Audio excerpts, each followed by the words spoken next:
And he's saying, hey, I'm in this company doing business on this Belt and Road project, this huge multi-trillion dollar Belt and Road project with China. And I'm this guy, I'm this Navy Intel CIA guy, conduit, and Hunter Biden is in the business with me. And I met with Joe Biden, and he meets with Joe Biden, this Bobulinski guy, who's a Navy nuclear guy, about a week before Mr. Biden BlackBerry meets with me, which I think is very interesting. Another reason why a BlackBerry, a Biden camp person might have been trying to say, hey, we're only in it for the energy. We're not in it for all the things that the BlackBerries were used before, which was Libya, Syria, and all the covert actions. But before we do that, that sets up our broadcast. And hello, remember, I'm going to try to be good about presenting all the members' comments first, and then we'll go to other comments. But I wanted to go to Dave because he found a news article this morning. I told you yesterday about how $15 million was given by Eric Schmidt to start neighborhood newsrooms like we have here. And now Zuckerberg's in the game. So Dave, bring us this story. So this is a story from today in Zero Hedge, which is a financial blog. And it says that Facebook takes aim at Nextdoor with new neighborhoods feature. When your company gets big enough and an idea infringes upon your customer base, you always have the option to just rip it off and claim it as your own. After all, Microsoft started its journey to become a $1 trillion company with Windows 95 after ripping off Apple, who ripped off their operating system from Xerox. Okay, now that's this article right here. That's this article. Facebook and then it says, and that trend in technology is still apparent today with Facebook, who is now testing Nextdoor style feature called Neighborhoods that allows users to join community-based groups.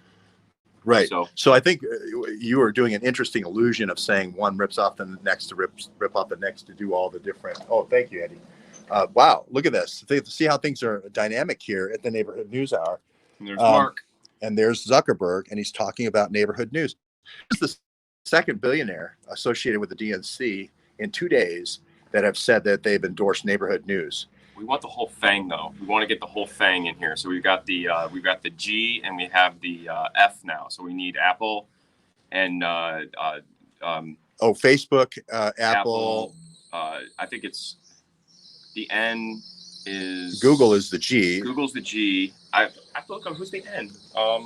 Who's the N in Fang? Okay, you can't bring up any acronyms unless you know it. I know. Yeah. So anyway, no, I'm just kidding you, Dave. So this is the article. So this is the second one in 2 days. So we must be doing something right here at the Netflix. Netflix. Okay, we must be doing something right here at the News Hour because we've got two of the biggest billionaires in the world. Again, we started this about a month ago, if you remember, putting the newsroom together, and now two billionaires saying that this is the idea of the future. This is how we're going to go forward in the future. Pretty amazing, actually. Eddie, I want to get your thoughts on that. Yeah, I mean, I think it just shows that we are doing something right here, and this community kind of news format and the process that we have here, I think it's really a crystallization of the citizen journalism movement, insofar as it's moving from the digital realm exclusively to the physical, where before we would just do these collaborations online. Now we're finally meeting up in person with these great journalists. Yeah, so it's sort of a hybrid model, I think. Yeah, definitely. And I think what they're saying is the same thing. Get together at your local whatever, lodge of your choice, and then broadcast to other lodges of your choice. And it seems to be a direct response. Yeah. I think a great aspect of this is we have all these different minds and different frames of references to view the world. So we don't have an echo chamber here by any means. We're always approaching things dialectically and trying to come to a greater understanding of the truth. And we're trying to do it in the best way possible. And we have good video, but more importantly, we have great audio, which is a key producer tip you should always remember. Yeah, people will forgive great bad video, but they won't forgive bad audio. Yeah. So registered Republicans, crickets. So that's an interesting comment. Dave, I can tell by your eyes that you've got something. Yeah, got something. He's got that lean forward going. Just these new programs with Facebook and Google. They're getting a lot of criticism right now about censorship online. And, it's like a couple months ago, they all testified before Congress about kind of the ideas of, are you a public utility? Are you a publisher? Different First Amendment rights. So Trump was talking about removing safe harbor. he was, If and they also, were going to be editing. and they've been talking a lot about, sort of doing a new antitrust movement with a lot of these IT companies. So, these issues are, big, international issues we're talking about. And this to me seems like kind of the response, which is, very gratifying for our group, feeling like, this was our idea to sort of use a local community to have more trusted voices. The people, their, who they are, their families, as opposed to just a person in a beautiful studio with all the production quality. Just a talking head or a pundit. Yeah, but you don't know them, and if you felt like you met them in real life, that you may not have anything in common with them. Whereas this concept is more to sort of like bring it down to the local level, and I think it is very approachable here, people. Yeah, but, we have a question here. Super chat. Shout out to Jack. Thank you, Jack. Thank you, Jack. So this will go to the whole panel here, but let's defer to George. As a citizen concerned about voter fraud, what can we do, George? Sure. I just had a talk last week with Charlie Ward. He was talking about quantum.gov. So quantum.gov is a blockchain technology. This is just put out by Trump and the Trump campaign. There's also, it's been tried I think it's been around in Europe and different countries since 2010. So quantum.gov, the way blockchain works is it builds in the state of things, if you would, into your transaction, and it takes a whole bunch of state of things that are impossible to recreate to secure your transaction. And I won't go into it much beyond that, other than you can only vote once. It's completely biometric. It can be made to be biometric, and once you vote, you're done. So I think everybody's for that, Republicans and Democrats. Well, maybe except the people running for office. We had before we get into it, we had dark winter last night. Did you see when Biden brings up dark winter? Yeah, that was actually the first kind of big thing we noticed was Joe Biden. I think he said it twice. Yeah. He said, we're going to have a dark winter. We're going to have a dark winter. Operation Dark Winter, I think it was 2002, bioweapons operation. I think simulation of a widespread smallpox attack. And we also had another reference other than Dark Winter was the ventilation systems. Yeah. So some interesting verbiage used by a man with limited time and limited vocabulary in terms of, it's a timed format. And he uses, a phrase like dark winter. It definitely stuck out right away for me, George. Yeah, Operation Dark Winter was almost like a threat. I mean, it was Jim Woolsey, if you're not familiar with it, National Defense University there at Fort McNair. You may remember me walking with Len Bracken down by the Potomac, right down there by the National Defense University. That's where they modeled it. The Rockefeller plan of Operation Lockdown was modeled there. Took 10 more years to roll it out, but here it is. And I wrote about it in two books. One's called Corona 911, and the other one's Anthrax 911. Those things did come to pass. Trump's family was attacked, and we did get attacks in the swing states. Trump's talking about in early voting for the first time ever. We have Trump leading in the polling. So that's quite amazing. So Dave has the Google story here about neighborhood news as well. I think we're going to lose our top ranking position in neighborhood news pretty quick with Google and Facebook getting into this. Yeah, they have a few more viewers than us at this moment, but we're working on it. Don't fall for this, people. Do not fall for this.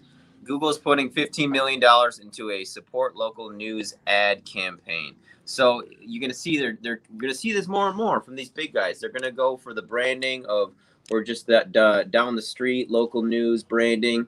And they're going to try to use that as a front for whatever they're shilling out. So I would just encourage people. And I think we have a pretty smart audience here, pretty discerning audience. And I think it's getting harder and harder to BS people. So just a warning there, because, they wouldn't be trying to steal our shtick if they didn't see some potential in it. Right. So, I mean, $15 million to Google is literally like a coffee to Eric Schmidt. I mean, that literally is nothing. And here's John.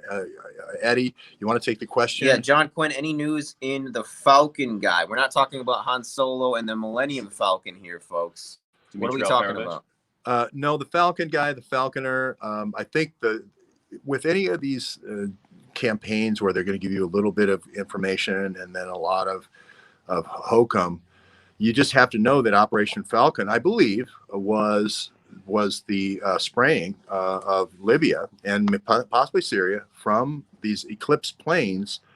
The Falcon, the Maltese Falcon, being the most fastest bird of prey. It was named after that. If you know, CrowdStrike also has named their product after the fastest bird of prey from Malta, which is Falcon. The socialist Zionist labor movement is also called the Falcon movement. The social, that's the that socialist Zionist. Well, the Habonim Dror is part of that. Habonim Dror. The International Falcon. But you better movement is the socialist Zionist workers movement. But Habonim Dror, that's Poland, I think, right? It's worldwide. Habonim Dror is worldwide. But I thought it started with the UJA type students or the Zionist students in Poland. But let's not get on that. But we will go there. We will go there.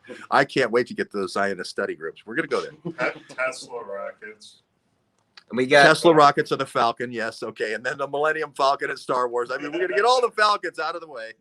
I guess what we're saying is the guy was right. The one piece of true information on there was that Osama bin Laden was probably running operations, at least air support operations, with the Bell helicopter guys in Isfahan for 10 years. Should we do Colin a little later, George? Yeah. People are asking about Colin, so stick around for Colin. Well, go ahead and do Colin right now. Should we do Colin right now? Yeah. Okay, so we're getting the phone set up for Colin, folks. If we had done behind, pre-game formatting, I was going to say maybe 1 hour of, the George Webb daily report, and then the second hour could be questions. Sure. Kind of thing, Well, I mean, we got a lot to say still about Bobulinski. Yeah. Let's get that all out. Yeah, sure. And I think, if you want to super chat the questions right now for everybody, they really stand out, and it really makes it great. So thank you, John, for that.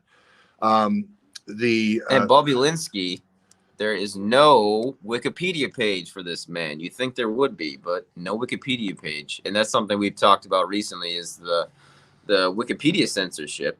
And speaking of that, Larry Sanger, one of the founders, retweeted me. He tweeted, actually, I think it was this morning or last night. I was showing Dave. Larry Sanger, Wikipedia founder? Yep. Yeah. Okay. Yep. Because he tweeted something with regards to the Dark Winter, and immediately I saw that, and I put the Operation Dark Winter hyperlink, and he retweeted me. So I don't know. It's something important that stuck out to me last night. So.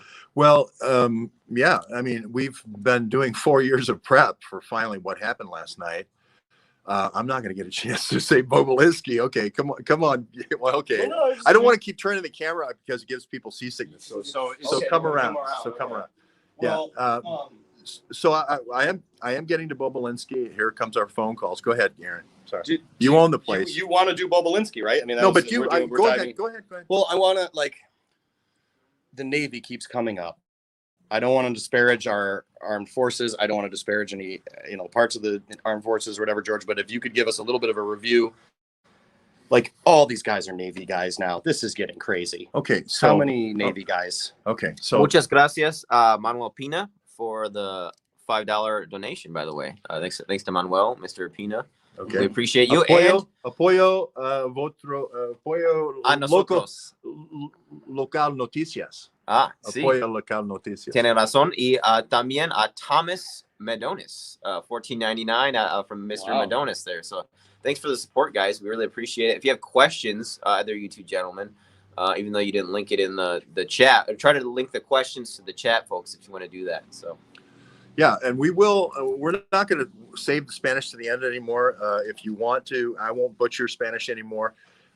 Addy will do all the Spanish questions and all the Spanish answers. I'll have to hire Addy as my translator. Yeah.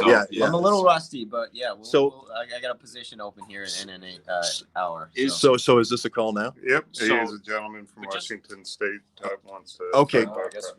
Go ahead, Washington State. Yes, George?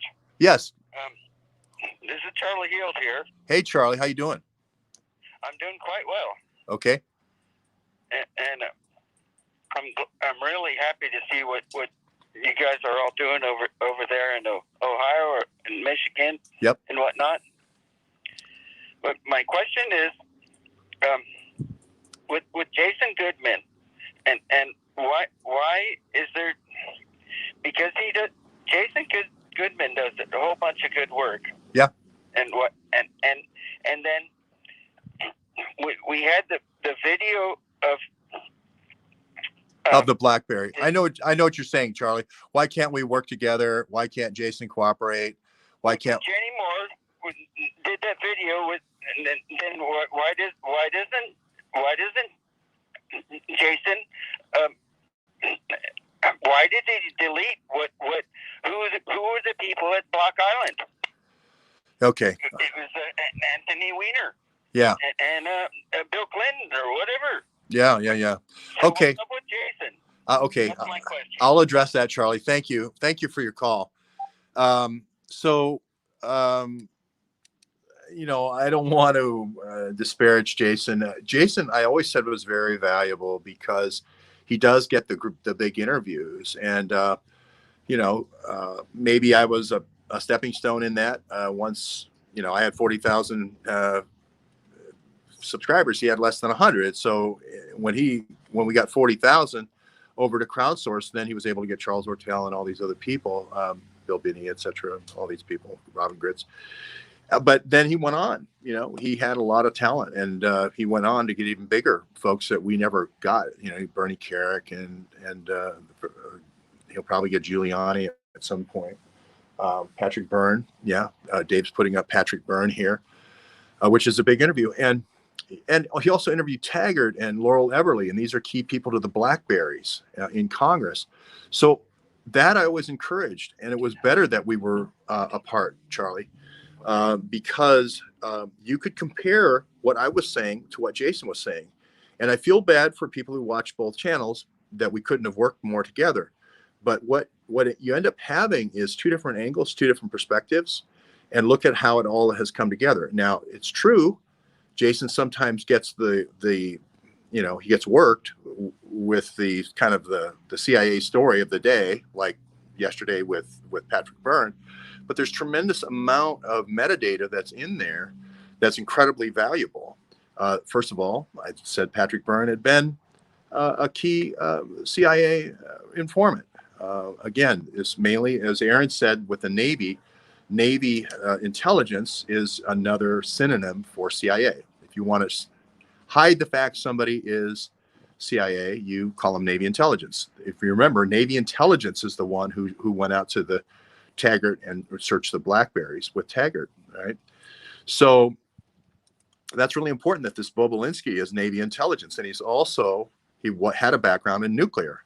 So again, if you were running a covert program, if the CIA, Navy intelligence, whatever you want to call it, is running a covert program for Belt and Road, okay, Belt and Road is a multi-trillion-dollar, five-continent investment program, energy investment program. Okay, it's a big strategy, right? That's invaluable to have everyone on the same communication devices. I'm not the one who was Trump's special guest last night. Okay. The special guest of Trump last night, who was now being interviewed as we speak by the FBI and was supposed to be talking to Grassley and Ron Johnson today, and the FBI cut him off. Okay. He's the guy who said Blackberries matter. He's the guy who said Blackberries were the key to all this. He's the guy who said WhatsApp doesn't support Blackberries anymore. He's the one, and I'll show this in a second. I'll show it right now. Dave can maybe. You want to see? I just want to show the pictures that George took last night. And I'll just show you. Fox News, right? Yeah. No, it was on the Fox News interview. Yeah. Your patrons already saw this morning. Thanks. Yeah, they did. But go ahead, Dave, and cycle through those one at a Great time. premium content for your patrons. Left to right? Yeah, that way. Yep, there he is. Now he's holding a BlackBerry. Okay. Now here's Colin Powell talking about how Blackberries matter. Here's Colin Powell saying how Blackberries probably were used in the whole Iraq war and the whole Iraq weapons of mass destruction hoax. Let me just read it. Go ahead. Yeah. Okay, so this is from Colin Powell to Hillary Clinton regarding Blackberries from August of 2018. However, there is a real danger. If it is public that you have a BlackBerry and government, and you are using it, government or not, to do business, it may become an official record and subject to law. Reading about the president's BB rules this morning, it sounds like it won't be as useful as it used to be. Be very careful. I got around it by not saying much and not using systems that captured the data. Colin Powell, August of 2018. Okay, sorry, it's hard to see that, but so let's go through a couple more pictures. Okay, and there's Bobulinski last night. He's the one who says that's the big guy. You see right there at the top of that screen, it says BlackBerry. Dave, okay, here we're going to go again. That's Charlie Ward this morning. Hunter Biden laptop linked to money laundering. There's an FBI probe now. They want to get in there and seal this evidence off, right? And then here is the actual case ID, right? The receipt of property in the money laundering case. 272 means money laundering. Okay, so this is all the information coming out about that. That's how you join Neighborhood News Hour. You just hit that little button called join right there. So we'll go back the other way, and we'll pick on this debate night. Trump is expected to focus on Hunter Biden email. And there it is. See how that says BlackBerry at the top of the thing? And there's Oneida Holdings with Hunter Biden, James Gilliard. This is about BlackBerries, okay? There again, BlackBerries, right? BlackBerries. Okay, here again, BlackBerries. In the future, I'll send these over to you, Dave. And here is where he says, you can't send me messages on this chat because WhatsApp no longer supports this phone. Guess what, folks? WhatsApp does support iPhone and does support Android. It's BlackBerry they dropped. So that's the proof. That's all the proof that shows you that BlackBerries do matter. It's in the book right over there. BlackBerries matter. You can see it right over there. I talk about Warren Buffett. I talk about how Warren Buffett was in an energy deal. Seth Rich was the runner for Warren Buffett to the intelligence networks, to Podesta and the White House. I talk about how there was this big Russia to China energy deal. I didn't know it was as big as Belt and Road. I'll be the first to admit, I had no idea it was that huge. Bobulinski said it's Belt and Road. Bobulinski said it's CEFC. Okay. Interestingly, at the same time, Patrick Byrne is becoming a runner for this project for Belt and Road for Warren Buffett. Okay, in 2006. Okay, the same time, Imran Awan is coming to Washington D.C. and his organization, which is the China-Pakistan Economic Corridor, is the CPEC. So the CFEC, which is a fund, and the CPEC is the China. China is obviously the communist partner, and the Pakistan is the CIA proxy, and that's going to be the answer. And I had no idea that. I knew it was uranium. Deep Uranium was saying it was across the breadth of all the stands is where all the bases are. PAC 1 ISI 111 runs them all. It's Musa, but I had no idea it was Belt and Road. I didn't realize it was Belt and Road until Bobulinski said it last night. That CEFC is Belt and Road. So, I didn't know it was. I didn't know Patrick Byrne necessarily. I thought he was Romney. I thought he was Romney and Bain. I didn't have the connection to Warren Buffett until Jason's interview. And Jason told me he's this industrial.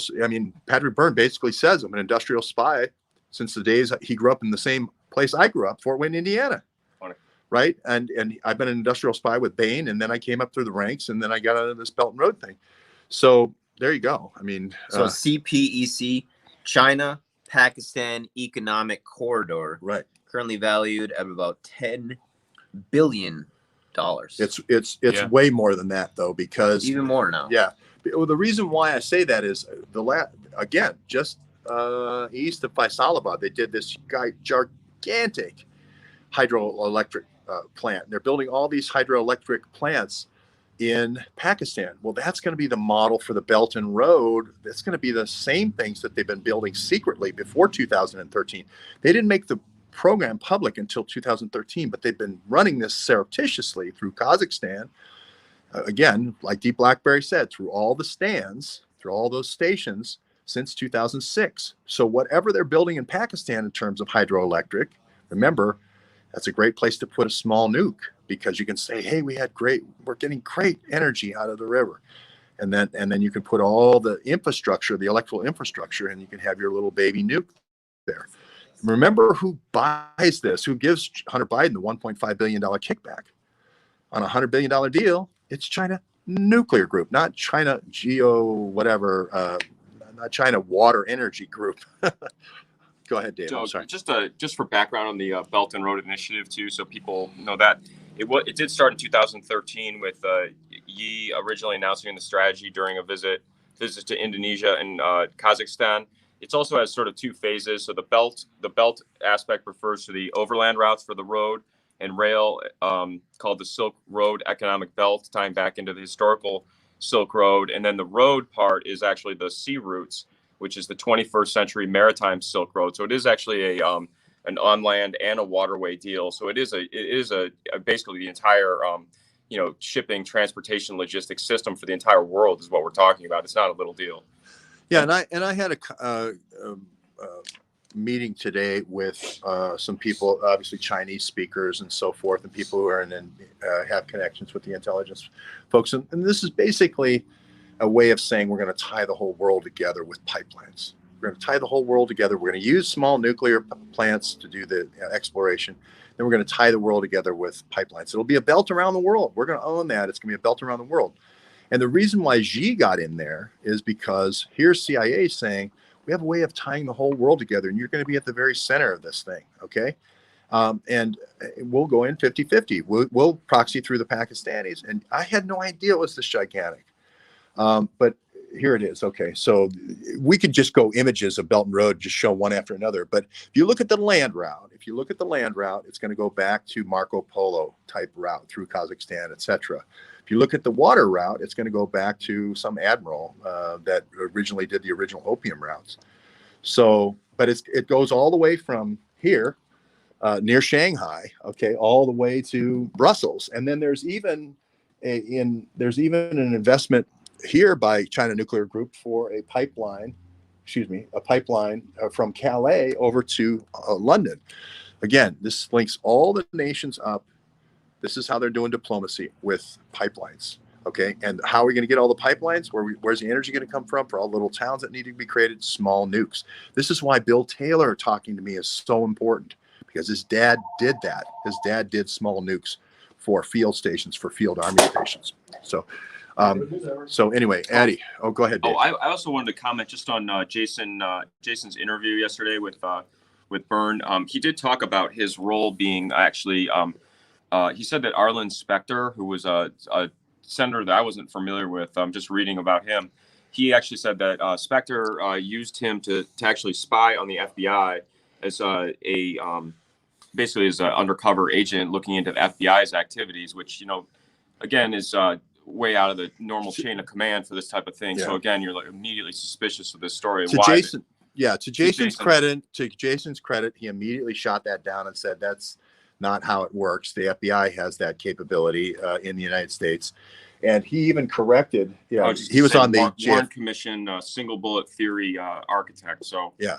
Jason immediately shot that down to his credit. He said, "Hey, that's not how it works. It's easy to put words in a dead man's mouth," of Arlen Specter. This was a deal done by John Brennan. He even pulled out he even corrected him. He said, "You said the new project you're on, the new informant project you're on," Patrick Byrne said, "is Operation Flypaper."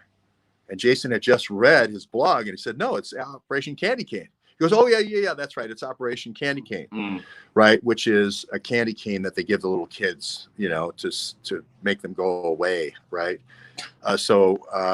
This is going to be there. And why does he come out the same day Bobulinski comes out? Because it's Belt and Road. Bobulinski, Belt and Road, Buffett with Byrne, Belt and Road. Mm-hmm. Go ahead. Also, when you're talking about the WhatsApp, that application always stuck out to me because, again, with these color revolutions, these protests, they actually used this WhatsApp communication program as the incident that led to all the social unrest in Lebanon, which of course we know later had the whole Arab explosion. Spring. But they also had with the WhatsApp, same thing with Bezos when his phone was hacked. They actually blamed the Saudi crown prince for hacking his WhatsApp program. So again, like these, same themes of like having these different applications and sort of tying them into these, color revolutions. Going into Hong Kong, we had, we had the Azov Brigade in Hong Kong, and then we, in Libya, they had the camel driver that got slapped or whatever by the fruit vendor. It's like these wacky stories. Iodonasy white canvas that production. Literally start these civil wars for countries. I mean, white canvas production. So again, like the consequences are incredible, and the fact that they're using these, WhatsApp story as the basis for now it. Find out very now, insulting to the reader. I agree. Now find out when WhatsApp dropped BlackBerry, and I bet you it's going to be 2017, and I bet you it's going to be May of 2017 or thereabouts. Aaron, you own the place, so you get to talk. How many comments do I get? 3? No, you own the joint, so you. So one thing that I would appreciate. How do you feel going up against Zuckerberg and Schmidt? They're going to have 2 separate news hours competing against us. I don't know what are they going to do. So go ahead, give Aaron a second. He's got to. Our Facebook page takes off accidentally. At least. They'll think we're the news hour. Yeah. One very important Facebook. news item currently that is very right to the heart of the George Webb channel saga and Belt and Road and everything that we haven't had time to touch on. All the Right here, garbage. Yeah, just trying to get all the garbage off. General Asim Bajwa. I don't know if you've dove deep into the Bajwa situation within the last couple months. You know what I'm talking about? This Asim Bajwa? No. You don't know the Asim Bajwa scandal. The Papa Johnny, the Pakistani general, the biggest scandal in Pakistan right now is the Asim Bajwa scandal. He was caught. He's a general working under Imran Khan, and he was caught having all these holdings in America, right? Yes. The Papa Johns, right? They call him Papa Johnny. Okay, Papa Johnny. Okay, Papa John. Hold on 1 second. Here's one. Here- Is that 555 for the? Here we go. 555 to erase all my data. And here's WhatsApp calls it quits on the BlackBerry in 2017. So, and then they were dropping that. So that shows you that's the story. So Aaron's taking a call right now. Stump the George. Yeah. Okay. Michael Arrett. Hey, Michael, come on down to the news hour. We want to meet you. We can talk to you through a screen, or we can talk to you through a megaphone, or we'll string cans together through the parking lot. I know you're not far away. Let's see. He says, top 10 stocks held by New Silk Road. You ready, Dave? You're a stock man. Dave's a big trader. Let's hear it. He's a New York trader. I feel like they're going to be heavy hitters. They're right there. Okay. If you want them, Dave, I'm going to give it to Dave because he's our day trader, and who's so it's the independently Holdings wealthy. Channel top 10 stocks held by New Silk Road Investment PTE Limited by Holdings Channel staff updated Thursday. Company name Auto Home Inc. American Depository Shares. I'm going to need to. American Depository Shares. Some of these sound like holding companies, to be honest I'll with just you. pull it up here on the. By holding channel staff, I mean, that sounds like a holding company. I think what you're going to find, Michael, is a lot of these are going to be holding companies, pass-throughs, or whatever they're called. I think a lot of this stuff goes through Cyprus. Again, the Russian generals like to launder through Cyprus. We've learned that. A lot of these trade credits then go to are brokered in Africa. China gets a tremendous number of trade credits for building energy in Africa, and they use the trade credits like you would use, coupons. They become a currency. Africa gets a ton of these trade credits, and then you can use them in the dark weapons game. It's sort of like a currency. So go ahead. Oh, I was just going to say that the Belt and Road is referred to as the BRI, so I feel like we need to get the lingo down. So the BRI. I like it. I like it. Well, again, you're going to have to learn about the Belt and Road sooner or later. I was told that it affects 40% of the world GDP. It's going to affect something like 100 countries. There's only going to be like 60 countries that aren't touched by this Belt and Road thing. So this is really, and there it is. I mean, there's Trump telling you, Bobulinski, hey, who's the big guy? So you want to just do Belt and Road? Go ahead, Eddie. I was going to ask, do you think Bobulinski is in danger now? And if so, how much his life? Because you said he's talking to the FBI today. And we've read that he's talking to them this afternoon. Yeah. He's talking. How powerful do you think the Bidens are in terms of controlling what he might say? Well, I think, you know, you want to my personal feeling is this is what the CIA does when they want to shoot over your bow. You know, if you're going to win the election, we want you to know, oh, by the way, we have your Blackberries, we have everything. So we have all the bribes, we have all the money, we have all the memos and so forth. And they're dangling that out there in a very high profile way. And then they go quiet. You immediately then have the FBI guy come in and seal the deal, put a lid on it, like Joe Biden said about the case Eric Trump was talking about, put a lid on it. And then they remind you that if you do win, you answer to us. You answer to us. This is, I think what will happen is this will go away. They gave away too much already. We immediately put it together that, you know, we connected Patrick Byrne with Buffett. That's the China-Russia deal that Deep Blackberry was talking about. We immediately put that together. That brought Butina in, that brought Torsion in. Mm-hmm. This is all confirmed by Patrick Byrne yesterday, right? It immediately shows you that Buffett was the guy going for 9% of Rosneft. Mm-hmm. It immediately shows the 9% of Rosneft was the investment into Belt and Road. That's the same 9% that is rumored out that Carter Page supposedly offers Trump. Who knows if Carter Page tried to offer that? But they had the problem of getting Trump's attention in the campaign. If you remember, Trump's a billionaire. You can't get his attention with 5 million here, 5 million there. They were talking about getting the dirt early days. Remember, Patrick Byrne is meeting with Roger Stone in February, March. Again, but through his own words yesterday. Okay, again, offering this. He knows all about Belt and Road. He knows all about Buffett's interest in Belt and Road, right? So he's the perfect guy to say, hey, the Russians are willing to pay 9% of Rosneft. That's exactly the amount that comes back in the lure with Peter Strzok and Carter Page. That's another. So go ahead. Another Buffett related person that was in the news. Oh, Seth Rich is also a Warren Buffett affiliated character. it's in my book. It's in my book. I say Seth Rich is not who you think he is. He's in Indonesia, the place Patrick Byrne is right now, right? And he was doing energy deals for Warren Buffett. I said it right there in the book. In the first book, that's banned, 1 Minutes to Midnight, I go a little bit farther and say that there was a drug trade going into Offutt Air Force Base. And that people just didn't want to hear. That's what got my book banned. Thank you, brother. Oh, man, you guys are good. Yeah. So here's more kind of global picture here of the Belt and Road Initiative. These are the corridors that are being proposed. Yeah, these are the shipping corridors. Okay. So again, yeah, we are belt and our road. So the belt is the overland, and then the road is the waterways, the blue and the brown. Okay, so Beijing. It'd be interesting to see Korgos, if that's where that is. I think that is in Kazakhstan, but I'm not sure. But our good friend Warren Buffett gave a huge loan to Kazakhstan for the uranium bank. Why? Because It's in China.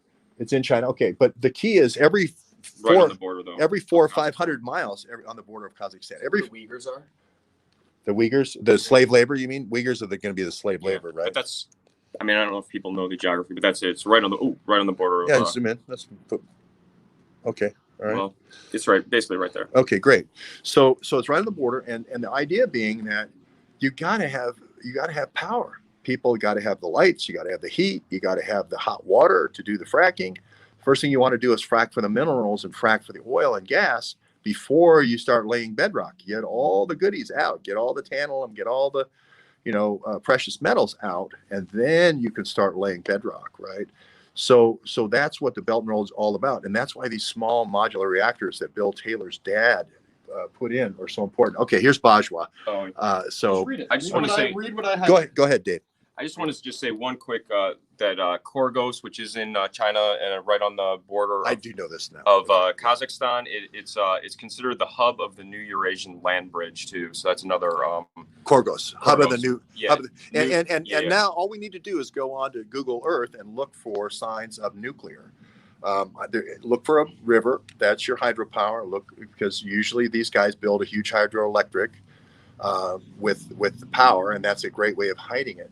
But go ahead. So 9 days ago, or about 10 days ago, Papa Johnny Mr. Bajwa resigned Right. as the special assistant to the Prime Minister Imran Khan on information and broadcasting, Right. which is a whole nother can of worms, I suspect. When There's you talk another about, Bajwa in this too. There's another Bajwa.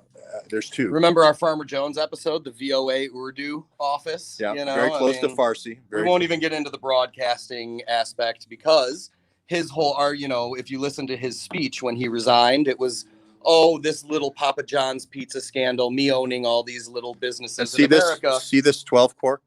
This Imran Awan's was the intelligence See core. the The 10 inter- Yeah, move the camera down. core. Okay. I wasn't even, I was going to do that next, but the inter services. Yeah, no, he ran ISI. But I wanted to tell you that before he ran ISI, 12 core and 10 core are the two cores. And again, this supports what Deep Uranium was saying. Deep Uranium was saying that they were sending PAC ISI into the Belt and Road area, and subjugating all the peoples to slave labor. The Uyghurs are probably one that they did there. If you remember, I covered on Capitol Hill, the Kyrgyzstanis were protesting about China coming over their land. But the Uzbekis, the Kazakhstanis is more of a cooperative relationship because of Nazarbayev, but all the way through the Baku, all the way to the Baku. I want to make a special request Go to ahead. our audience, our research audience. Okay, Oh no, wait. it'll come back. Oh, Well, yeah, we'll finish Mr. Bajwa maybe in a minute here, but Go to the images of that. you've had a hard time collecting images of our friend Imran, just getting getting him captured. Oh, just hit images. I for would image suspect that if we were to get photographs of Mr. Bajwa, General Bajwa, throughout his maybe past 10 years, that if you were to look in the background, you might find Imran once or twice or 100 times, because 9 months out of the year, Imran is Right. not in America. I would suspect that General Bajwa is Imran's, commander, right? Yeah, okay. That he answers to him. Okay, so here's the border up here. Here's this contested area. Remember, Imran's terabytes are going near here to Sialkot, right in here somewhere, right on the border. That's where the Crook servers is going, and they're building this pipeline down the gut of it to Gawadar. which is supposed to be the major new Sea route. shipping port for this new initiative, with Karachi obviously being the more historic. Yeah, and you can see how close it is to Iran here. So for transshipping of nuclear, there's Iran. But then this one existed for a while. This is but this is the new one from the Pakistani corridor here, and they're building this. The Chinese are building all this for Pakistan. So this is the sort of the CIA's money being rinsed through PAC ISI. So You're saying that the Karachi port was the original plan? Well, You're if you- saying- no. I'm saying the pipeline. Yeah, The yeah. pipeline. I mean, The pipeline. like this was the first installation of The- it. no. There was a road Yeah. there. A road, okay. If you read this, it'll Well, come I'm up. just like, did Yeah. BCCI blow that up? Well, no, I mean, Like, if you- Karachi, if you just go back to the old, East India Company, like Karachi, Port of Bengal, like these are like the old historic, trade route ports. You're just saying it's the more historically used port. I had never heard of Gawadar before, but when I was learning about the Belt and Road Initiative, it said that was an area that they were really putting a lot of capital investment into Yeah, I read building that up that too. port. Yeah. Deepening the port. In 1991, when the Iran-Contra players got caught at BCCI Bank in Karachi, did they just move it up? Did they just go? No. Qasim. They expanded to Qasim. Imran Awan was in the port expansion of Qasim, about 30 miles east of Karachi. This is a new thing. Okay. This is because of the pipeline. Right? That's correct. Yeah. So, and Unical is the company, and Unical built, if you remember, Unical at the start of the war, the whole Afghanistan war, is because they want a TAPI pipeline that goes across India. I'm trying to get the TAPI, Afghanistan, Pakistan, Turkey. So that pipeline, that Unical, going back to 1987. So if you CIA, it's easy. Just follow the pipelines. You're always going to be right. You're always going to be right. It's so much fun. It's so much fun to play the game. And these people, shout out to Dr. Hamamoto, who really helped us through one of your Thursdays, George, to understand that these people, Imran and his tribe and the pull up there, are the most literate and cosmopolitan people on earth. Like we have this way of thinking like, oh, these tribal people in Pakistan and Afghanistan who are illiterate and, you know, going around in the mountains. Not Imran's people. No. If you look them up, it's 100% literacy. Oh, here, Dave. The There's a most picture. literate place Images. on the whole earth is where Imran's from, Images. you know, and where these guys are from. So it's like, these are very intelligent people. These people, they look at America like we're a bunch of bumbling idiots, you know, like these are the most sophisticated people on earth coming out of this Sialkot region.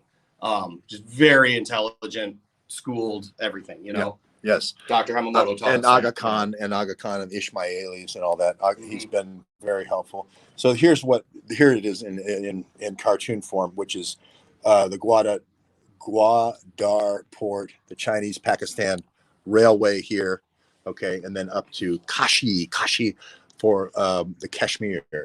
There's the China-Pakistan railway. So it's a huge infrastructure project, and some people might look at this and go, well, this is good, because all this infrastructure ties everybody together. And if you're all a part of the same railroad, you're not going to bomb each other's railroad.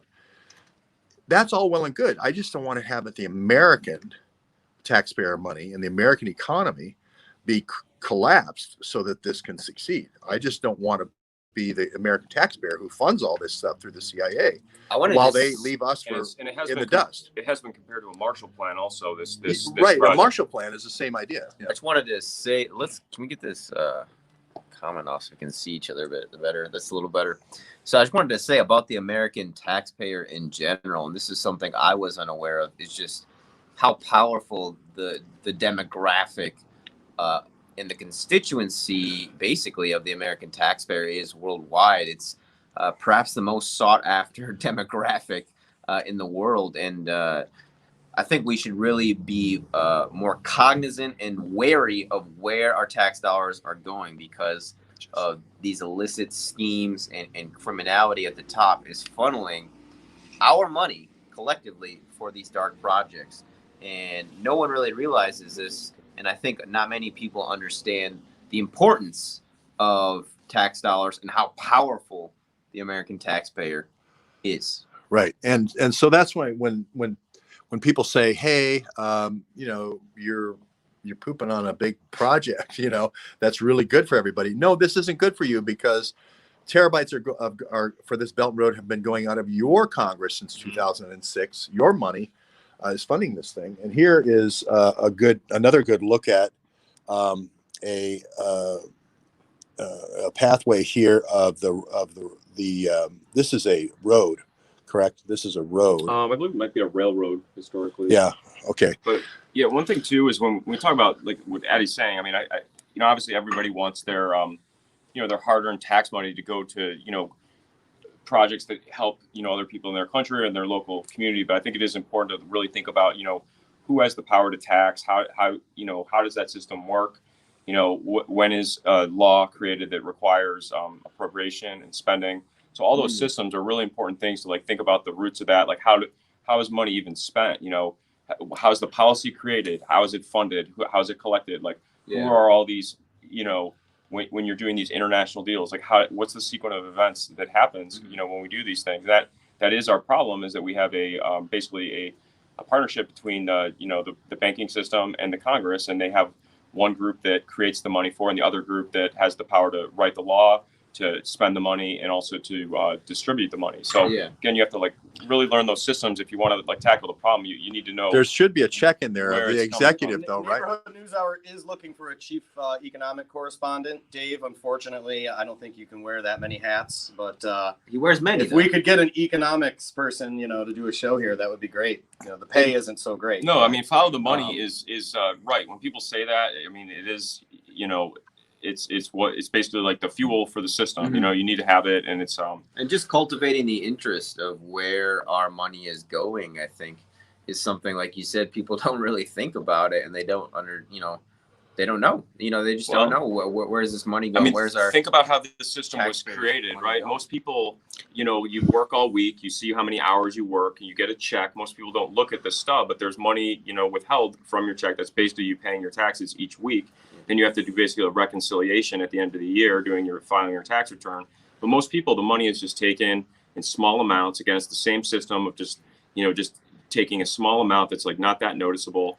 And, when you're doing it with the entire population, and it turns into these, huge amounts of money that can finance these projects. And, most people are very disconnected because they don't even think, they're more focused on, am I getting a tax return this year? Or, or am I getting money back? Or do I have to spend money? Like, they think of it from that angle and not. We can't be the world's ATM. And the lovely Tara makes her appearance. Tara's got the phone. She's phone the man screener. on She's our Okay, phone bring the screener. phone in, Tara. And this is Harry Bacharach, and he has a comment for Oh, you. okay. Hey, Harry.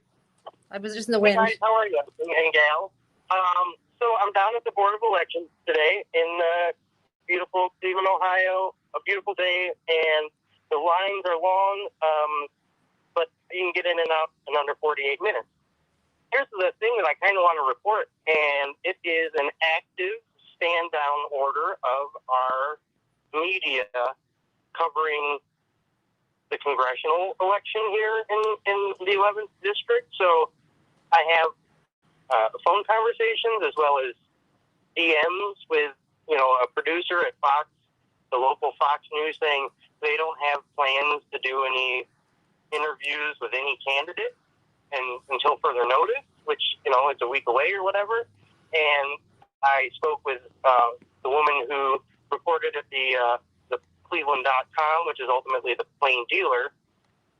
And she said her boss, whose name is Betsy Sullivan, basically gave a stand-down order on the congressional race and said, we're not endorsing a candidate, and the reason that you're going to say is because there's no contest. No contest. So there's no reason to have a debate or endorse a candidate, as well as the Cleveland Jewish News. Laverne took out a full-page ad in the Jewish News, and they don't have the resources to have a Zoom meeting debate. Okay, so it's literally, I can't say anything, but it seems relatively, coordinated. Yeah. Okay. Thank you, Ari. Yeah, that's always always disappointing. So somebody outed me as an economics major. So that I just want to summary what Harry Bacharach. Yeah. But I want to say, somebody mentioned if they shut down Neighborhood News Hour, which they're going to do on YouTube, even though it's an Africa-based news organization, teach kids in Africa the news. So because they are coming in, they see the model, they see it works, this local model works, and they're going to squash you like a grape. And that's why we went to Brand New Tube. That's why the backup channel is Brand New Tube. So talk about that too. Brand New Tube, yes. We're going to do a broadcast today if we can find a spot in Georgia's schedule. They just texted me back, so we're good to live stream on Brand New Tube. Super chats are available over there. Live chats are available over there. They're growing every day, and they're promoting my content. A couple things I wanted to say. Harry just said 11th Congressional District in Ohio. They're not covering that at all, really, as far as the voting. He's there right now. And just what I wanted to say on the back end of the conversation we had before Ari called was, we can't be the world's ATM any longer. We should, just we have to be wary of the way our money is going to Israel, going to the Middle East, going to China, Pakistan, wherever. We have to put an end to this, and that's what I wanted to say. But yes, Brand New Tube. We're going to broadcast later, and we will let everybody know about that. But we have to stop being the world's ATM. Yeah. As a young man with a big family of kids, I don't care if we're the world power anymore. I don't care if we're the biggest. I don't care if we're the strongest. I don't care if we have to hold up all of the world. There's a passage, I believe, in Leviticus where it says, each man under his own vine and fig tree. That's all we ask for. Like, nobody needs to be the world power, and the weight and pressure of America being the world power has caused lots of pros and cons. And at this point, 10 days away from the election, the cons are bearing down on us. Yeah. And it's enough. It's enough. Well, just even Well, let's get to Sorry, news. A little bit of news. Let's work a little bit of news. Okay. Yeah. You got to keep going at the news. So this is FBI to interview Hunter Biden's former business partner, Tony Bobulinski, after he has 3 cell phones that he proved he lied about foreign deals of China. And then he talks about the series of texts. He don't mention the big guy. Joe's involved. He calls it my chairman. I think my chairman is actually Warren Buffett, but we'll get to that in the stead of Henry Kissinger. But we'll prove that later. Remember what happens with the BlackBerry. He comes in a week later and brings me in and says there's this Russia-China deal. It uses these BlackBerries, but we didn't do all the stuff before this. We're in this now. They realize they've been entrapped. We're in this now for the energy piece. But and remember, it started at the end of 2015, but it didn't go all the way back to Libya and Syria with the Jonathan Weiner thing. Jonathan Weiner used the BlackBerries as a lure. The same way Domscheit gave the phone to Julian Assange is the same way Jonathan Weiner took the Libya phones and the Syria phones and gave them to Hunter Biden. I don't want to stick up for Hunter Biden, but I have to follow the news. And they did get entrapped in this thing. They were a part of it. I'm not saying they didn't take billions, but there's bigger fish here. The chairman going back is Hillary Clinton holding the money. H is going to be Hillary Clinton, I think.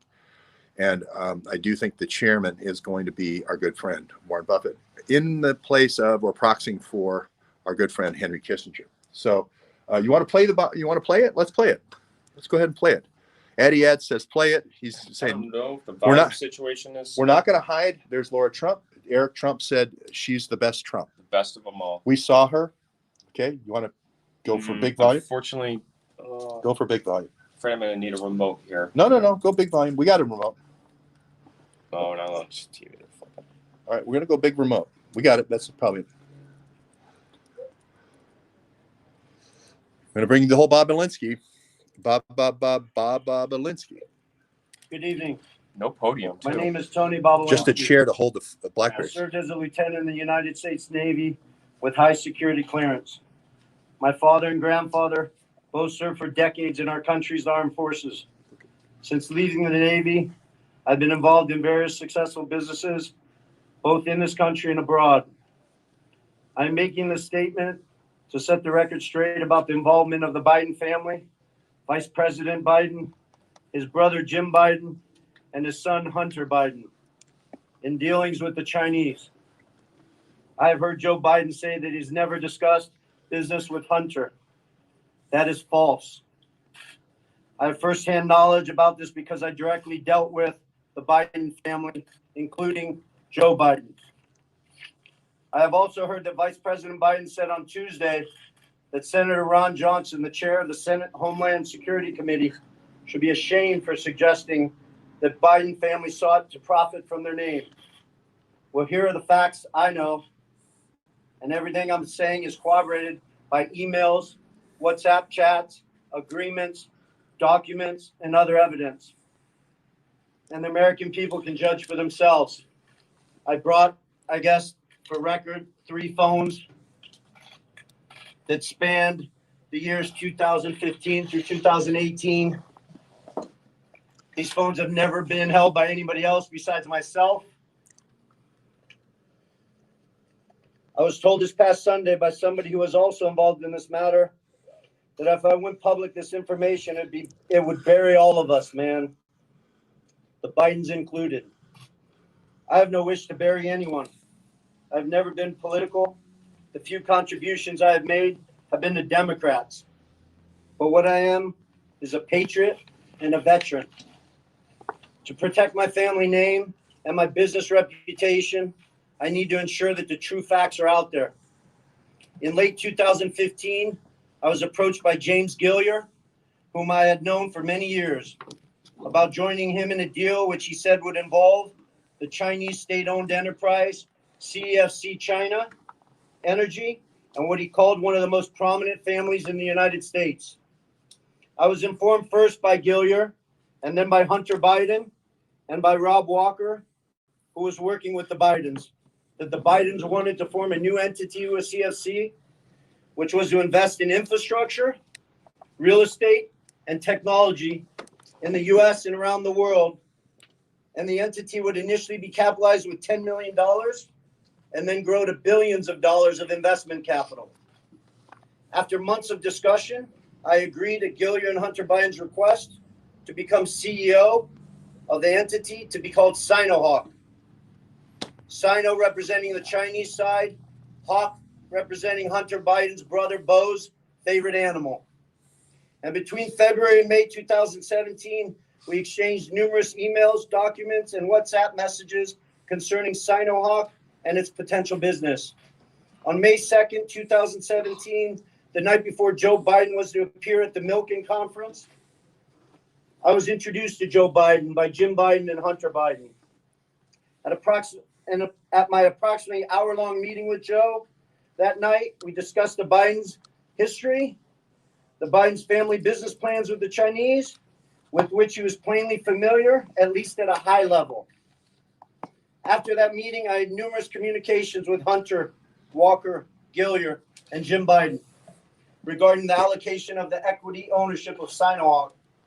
On May 13, 2017, I received an email concerning allocation of equity, which says 10% held by H for the big guy. In that email, there's no question that H stands for Hunter, big guy for his father, Joe Biden, and Jim for Jim Biden. In fact, Hunter often referred to his father as the big guy or my chairman. On numerous occasions, it was made clear to me that Joe Biden's involvement was not to be mentioned in writing, but only face to face. In fact, I was advised by Gilliar and Walker that Hunter and Jim Biden were paranoid about keeping Joe Biden's involvement secret. And I'll tell you. I also had a disagreement with Hunter about the funds CFC. Okay, keep going. Sorry. Okay. I thought you wanted to comment. No, I'll come back in. Go ahead. He was contributing to Sinohawk. Hunter wanted $5 million of those funds to go to himself and his family. So he wanted the funds wired directly to an entity affiliated with him. I objected because that was contrary to our written agreements concerning Sinohawk. He said, referring to the chairman, his father, that CFC was really investing in the Biden family, that he held the Trump card, and that he was the one putting his family legacy on the line. He also said to me on May 17th, 2017, that CFC wanted to be my partner, to be partner with the Bidens. During these negotiations, I repeated to Hunter and others that Sinohawk could not be Hunter's personal piggy bank. And I demanded that proper corporate governance procedures be implemented for capital distributions. Hunter became very upset with me. CFC through July 2017 was assuring me the funds would be transferred to Sinohawk, but they were never sent to our company. Instead, I found out from Senator Johnson's September report that the $5 million was sent in August 2017 to entities affiliated with Hunter. Tomorrow, I will be meeting with the Senate committee members concerning this matter, and I will be providing to the FBI the devices which contain the evidence corroborating what I have said. So I will not be taking any questions at this time. And there, right there, the fact he takes no questions. I will not be taking questions at this time. We're going to ask him anyway, but you're not going to get any answers. And the reason is, as we said, these operations, typically the American piece in these operations is clearing. It's maintenance. If you look at Blackwater, you look at Eric Prince, it was these small planes outfitted with machine guns and all this infrared equipment to keep people away from the pipeline, either side of the pipeline for 10 miles. Sinohawk, to me, sounds like the same operation with Peter Strzok type helicopters. I know what it sounds like, but again, they're trying to, I believe here, they're trying to protect H as Hillary. Hillary is the person running these things, okay? She's H in all of her emails, okay? And the big guy is Kissinger, or the big guy is Buffett playing in the stead or proxy of Kissinger, holding the money for Kissinger. So, or that group, the Journo type group. So I know what he's saying. He's trying to scare the bejesus out of Hunter Biden, and that's why they're dropping this right at the end of the election, saying we got you by the the cojones here, and we'll have Addy translate that a little bit. But we've got you there. I got a smile out of Addy there. I just wanted to say I don't think I need to translate that. You know, that's one of the few Spanish words I feel like I know. we all got that one. Yeah, Okay, so so there you have it. Really, is this a late stage play doing two things. One, saying we got you by the cojones, and two, we're going to protect Hillary Clinton. We're going to protect Kissinger and Buffett.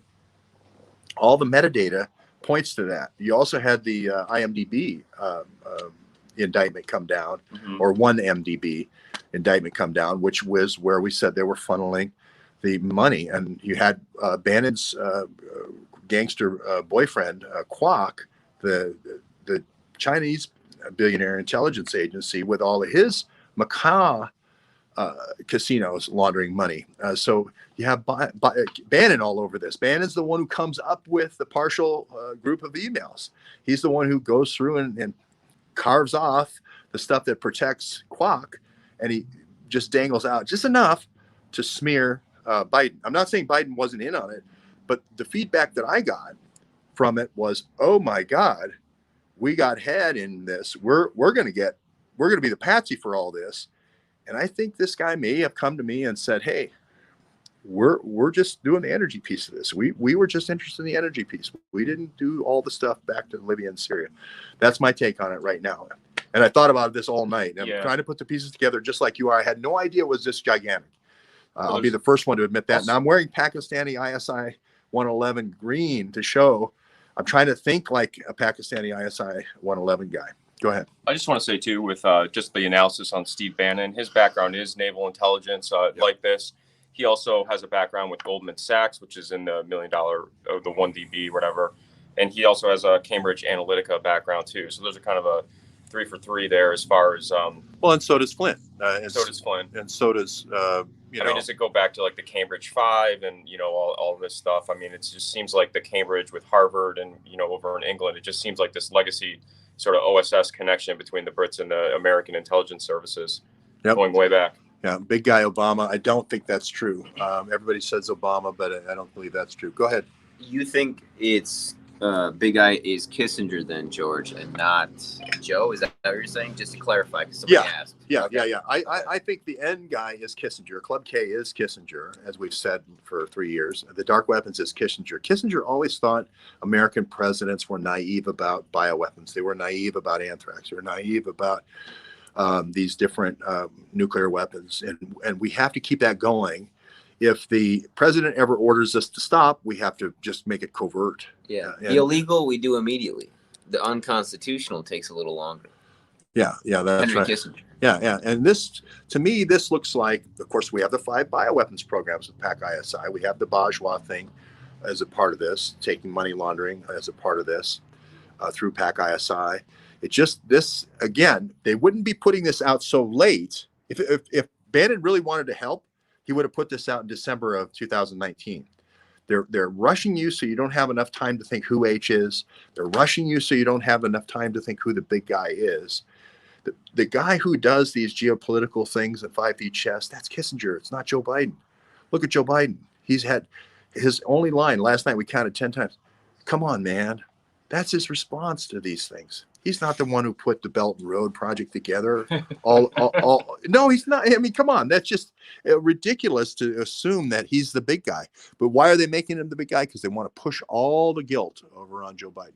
Yeah. Well, you've talked about that a lot being a strategy as far as, like a loaf of bread, taking the last slice out of it and then blaming for the entire program. Remember how you blamed your little brother, or you didn't have a little brother. I didn't have a little brother. But you'd always say, you'd leave a little bit with mom's ice cream or whatever. You eat the whole thing and leave one spoon.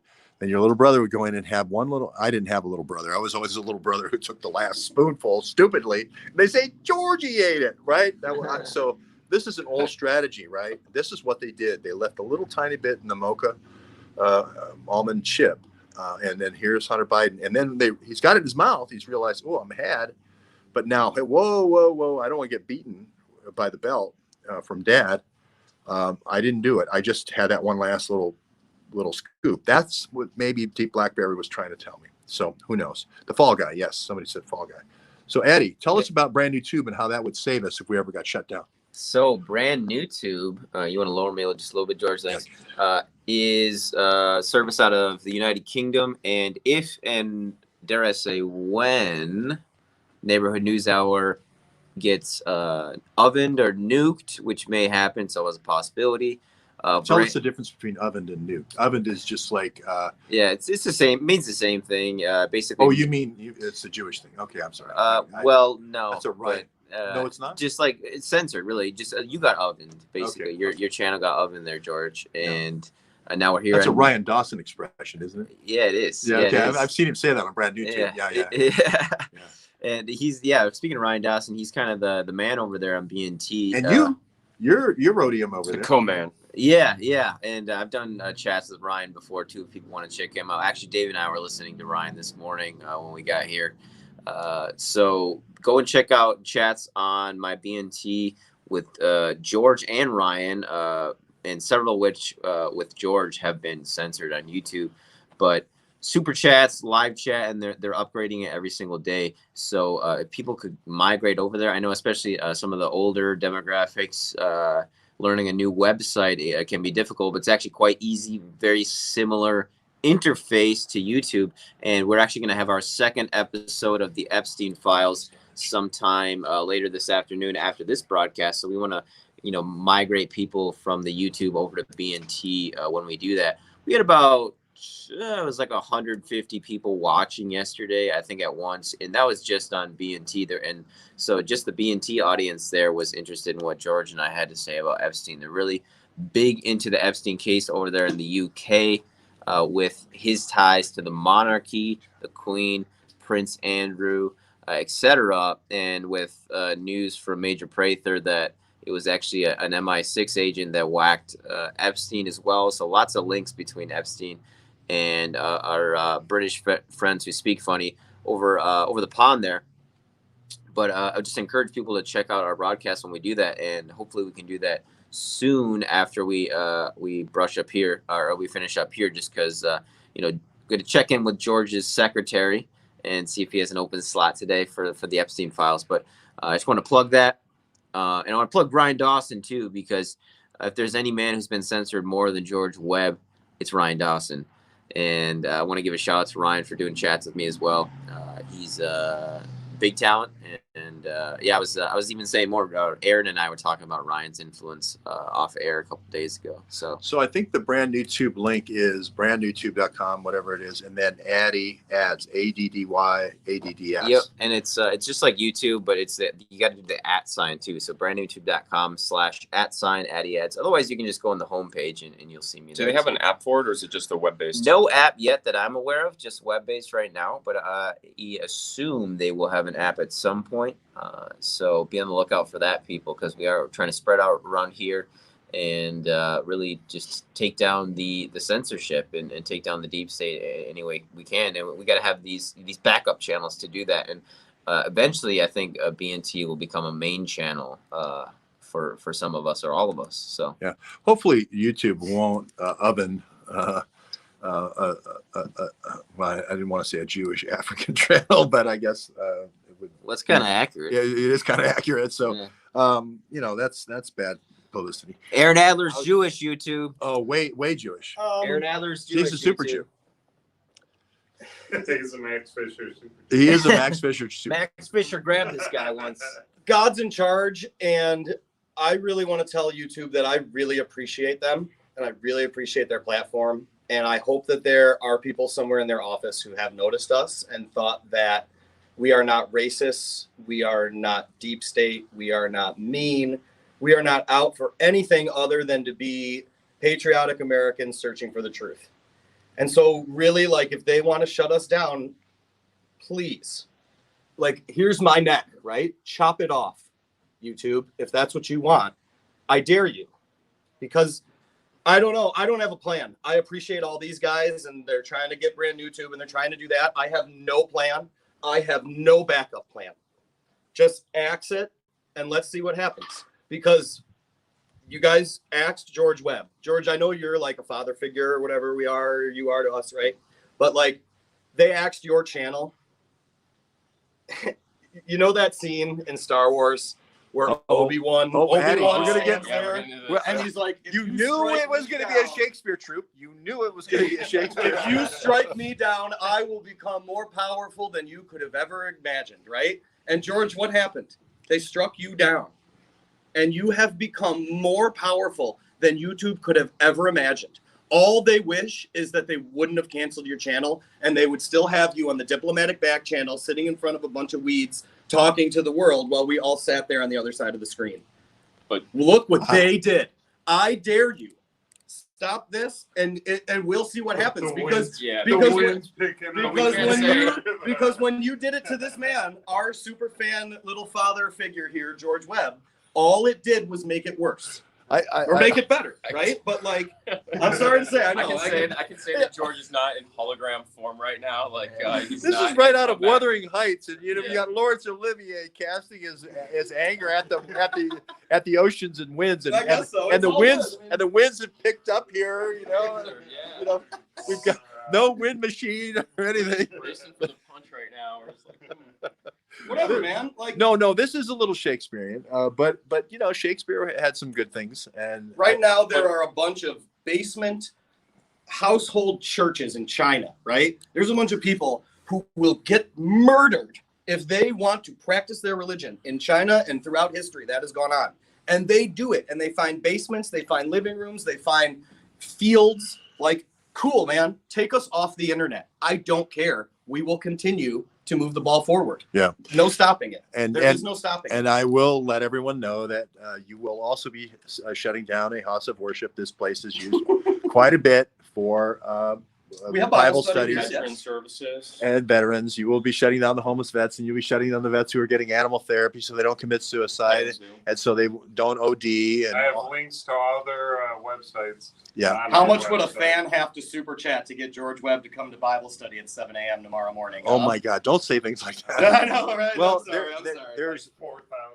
7 a.m. Bible. Well, I never played the Bible card. Okay, Yeah. so let's No, just we're all we're all multi-faith. talking here. Multi-faith. We're just talking.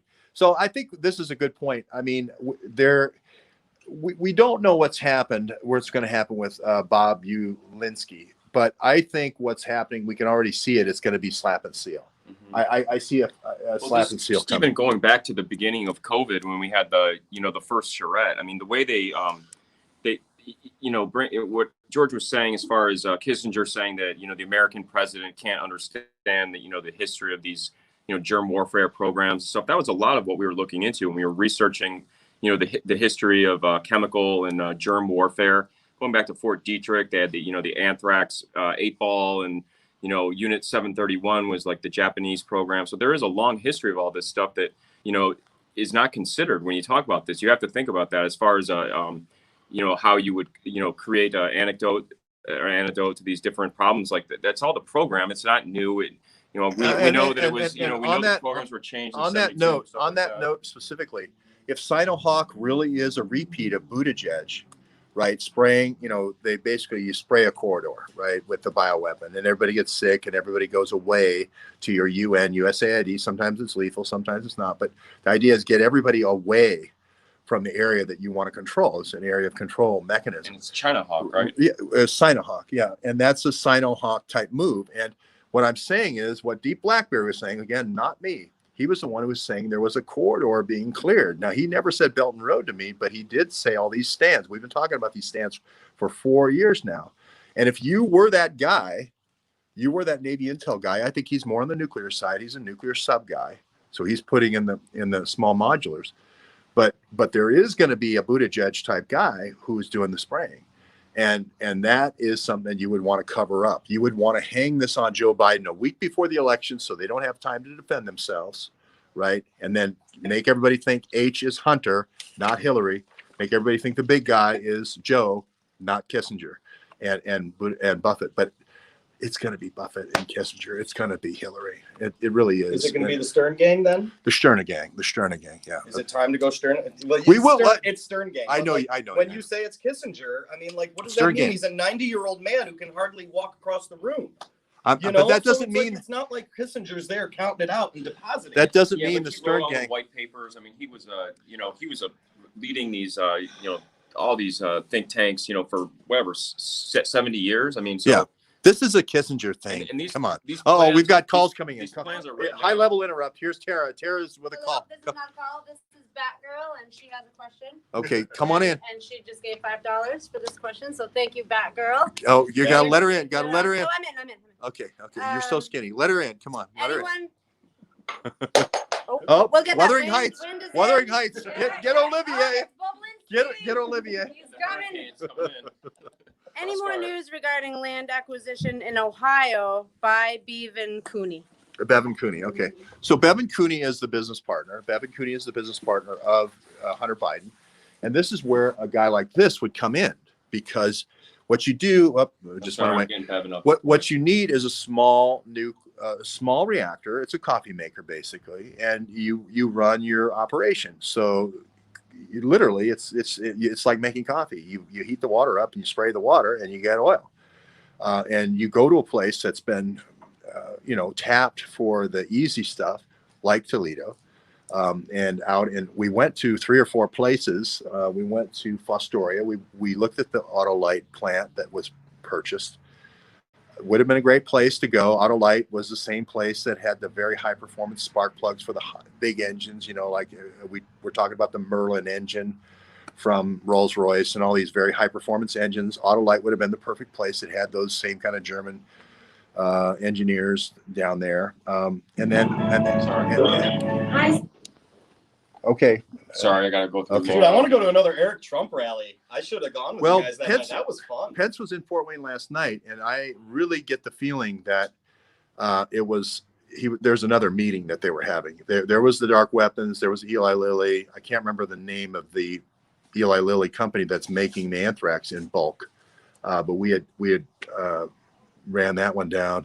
So there is a dark history here. This whole Belt and Road is going to be a replay of the Arab Spring, the spraying of that created every pipeline uses this spray thing. Yeah. So it just makes sense. Also It's Eric Prince's modus operandi, right? This is Iraq all over again. This is Afghanistan all over again. Unical. Just look for Unical. You're going to find the spray. Go ahead. I was just to say with Dicor. that Eli Lilly history in Indiana with Lugar, doing the biodefense labs, throughout the world. Also, Mitch Daniels was a former governor that's also, involved with Purdue. So there is there is this network of people. Andre Carson, obviously being from Indianapolis, also. So there are. And the UAE or Saudi Arabia bought the Indiana Turnpike. And again, you get the right of way on each side. As soon as I get the right of way, I'm draining this thing. I thought immediately when I heard Pence was going to Fort Wayne, I said, oh my God, those tanks out by New Haven on the east side. I said, oh my God, there's a corridor coming straight up the Maumee to Toledo, and they're draining Indiana dry. Remember, it was Standard Oil. Rockefeller was Standard Oil of Indiana. Rockefeller doesn't put Standard Oils where there is no oil. Remember, Standard Oil of Ohio. He doesn't put Standard Oils where there isn't oil. It was Standard Oil of Ohio. Mm-hmm. And then you would get and just from knowing fracking business and all this from my father-in-law's and doing all these police plays, Standard Oil of California, Standard Oil of New Jersey, right? These are going to be the same places you're going to go to frack. And then here's a super sticker for Matt K. I think we should have Sir Lawrence Olivier as our sticker. And when Aaron's done with a soliloquy, we could super sticker. Yeah. Oh, there. Yeah. Sorry, I was reading the chat. Yeah, go ahead. I'm just waiting for someone to use the Thug Life emoji I created. Thug Life emoji? Yeah, I want someone to use. How much is that sticker? If you remember right now, use that Thug Life emoji and put it up on the chat. How much is Thug Life emoji? If it's available, if you remember. You can do it. Oh, anybody. Any members you can use. Oh, okay. I created, I think it's 8 emojis that you can use just while you're talking. So. All right, very cool. Also, come on. Kathy put in $2. Uh-oh. That's just her really wanting to see you at church. Okay. Well, I will go to church. I will go to the Church of Elvis. There's the Church of Elvis in Fort Wayne, in Portland, Oregon. You can drive up and get a prayer from Elvis. So I will go to the Church of Elvis. We should set up a Church of Elvis right out here. We got to drive up right I want to kill 2 birds with 1 stone and ask you, George, just for a little summary from your memory. With the Thug Life. Put it up on the screen. Kevin Timmer with the Thug Life. George, I want to just ask you, because I think you were even probably like our age or like in your 30s when this went on, but what do you remember of glasnost? Oh, sorry. You know, openness, right? And like, as I was reading about glasnost the other day, and it's just like, man, like the school play, you know, like the school play didn't even end. And they were even prepping at the end of the Soviet Union that like, all right, we're going to let this thing down easy and we're going to roll out this glasnost to the people. And even I recall Housatonic Mark in an episode a couple of weeks ago talked about how there was an opinion poll, right? Like in 89 or 90 there when Gorbachev came over here and he was more popular than the American president and everything. And so it's just like, what was the climate like at that time that allowed them to cement the relationship that ultimately, because it's really, in my opinion, like, you know, with our little cooking show I want to do later, it's that cementing of that of the weapons. I mean, the dark weapons, the uranium, the missiles, and the whole thing. And Mark Rich's most of his career, it's the cementing of that in the glasnost period at the end of the Soviet Union. And then, like, I mean, I was 4 years old or, you know, 6 years old, so I don't just recall. And I just want to know from you, like, what do you recall of that time period? And now looking back on it, is it just like, oh man, they school played us again? Yeah, absolutely. Yeah, absolutely. Glasnost. So there's one guy by the name of Stanley Fisher, and we talked about him, but it was so deep, it was so inside baseball. You want to bring up Stanley Fisher? I'll pull him up. Yeah, Fisher and Sheets. Pull it up, Dave. Pull it up. Look at Stanley up there. There he is. There's Stanley Fisher, right? And if you really look into the background of Stanley Fisher, you're going to find that he was one of the key architects of this glasnost. This is the Mormon Mafia, right? Wow. This is the guy that is getting Bitcoin, right, from our good friend Patrick Byrne. Mm-hmm. This is the guy who's getting visits from Butina and Torsion from the Russian Central Bank for all the money laundering. Stanley Fisher, if there is one person that I would pick out, and I'm not sure if Fisher or Sheets is the Jewish guy and he's the Mormon, but it's Bank of Israel, I'm sorry, with World Bank. Stanley Fisher is the guy who basically did the carving up of the Soviet Union. On behalf of the State Department? On behalf of the State Department. He was at Treasury, but he was at World Bank, and he and Avi Braverman basically, and Mark Rich. Negotiated. But I'm talking about, these are the economic powers. And he is the guy, Stanley Fisher is going to be the guy who laid out Belt and Road. Dual citizen, huh? Here we go. Like many of our senators. Here we go. No, but Google Stanley Fisher and Belton Road, and you're going to find out he's the guy who's laid this thing out. He's the guy who laid out how all the satellites were going to go, how all the Marshall plans were going to go for the Middle East. Do that first, and then I'm going to have a fun one. I can't let it go on Stanley Fisher. I'm super excited. But do the Belton Road first to stay topical here. This is fascinating. I didn't realize this guy was like the man who really like, so I mean 1989, 1990, that's when this all happens, right? Am I correct? This is 1989. And anyway, you can read up on this, but this is why Butina was so important, because you're using Stanley Fisher's the guy who's going to be going over to Buffett and saying, we need to move 5 million over here to do a railroad over here. We need to do 8 million over here to do a small nuclear modular reactor over there.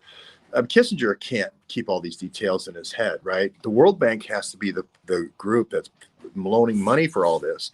And their stooge or patsy or proxy or whoever you call it was Bijan Khan, who was in the Flynn Intel group. So these are how, when you say, okay, we're going to be doing illegal oil from Iran, we don't have enough capacity to refine it. We need a SOCAR refinery in the northern part of the Dardanelles Straits there, because we have to be able to do the Black Sea oil that we steal out of the Baku, but then we also have to bring up from Israel through the pipeline through Israel. We have to bring that up as well from Iran. So this is the kind of strategic thinking that Avi Braverman did and Stanley Fisher did. This is why they send in, they have the plan, Warren Buffett, 9% of Rosneft for the Belt and Road.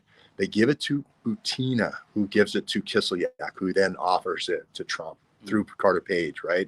Because they want to completely rinse this. The deal started with our good friend. Warren Buffett and Stanley Fisher. Yeah. Oh, here we go. Are you going to sausage my? Here we go. Yeah. Here we go. Haven't had any strikeouts yet so far today. You're going to. Didn't I say it's Polish student Jewish group? Didn't I? Well, so before we get into this, let's just have a show of hands. How many people said Jewish Zionist study group? I mean, how many people heard me say that? I heard you say. I haven't read this. I'm gonna do this, then I'm gonna go in the other room and get a book. And Okay, then I'll because bite my tongue for a while. what he thinks it is not quite what it is. Go ahead. Maybe I'm just like, so Stanley Fisher. I mean, you couldn't say. Did you just pull Stanley Fisher out because of my No, question? well, Were you setting me up for this? No. We're just organically. This is all. No, organically it's just happening. all organically. Habonim drawer. All right, here we go. Jewish labor Zionist youth movement. Okay, so Right? far I'm right on 3 out of 4. I mean, these Now, if it guys- starts in Poland, I think I got 4 for 4. You know, and I went to Tamarack camp when I was a kid, and we sang the songs. You know, the bim bam bim bim bim bam. You know the bim bam, George. You never did bim bam. This is happening at the end of the show. I know. I'm Okay, sorry, so- but no, this is very topical. Where's Stanley? It really is. 'Cause I we're have gonna a, get these guys. I have a big 8 by We're gonna 10. get these guys, and we're gonna help our audience research. Just Osprey these people. Dave, it's over with- there, I with think, research, on the right. Yeah. So Habonim drawer. Oh, go down because where did it start? You're right, in Poland. Absolutely, baby. You know it. Okay.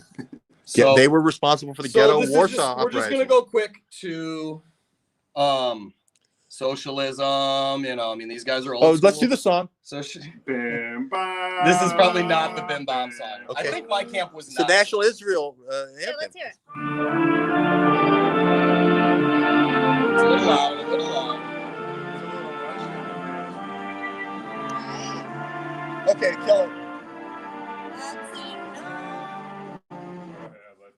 Okay, All right, so well, hold on, because we got. I mean, that the was. people are going to think we're getting a little Zionist So here. we've got the early history. It's hard not They to- blame me for putting my kids in the IDF. Yeah. Look at this. You got the Yeah, flag right. and everything, so you're. So here's our famous graduates of Habonim Dror, Socialist Zionist summer camp drama camps, right? Sacha Baron Cohen. Dude, like Stanley Fisher. Addy, I think you and me need to do a special 1 hour sideshow on Sacha Baron Cohen. Like Yeah. Sacha Baron Cohen, dude, you're a capo, man.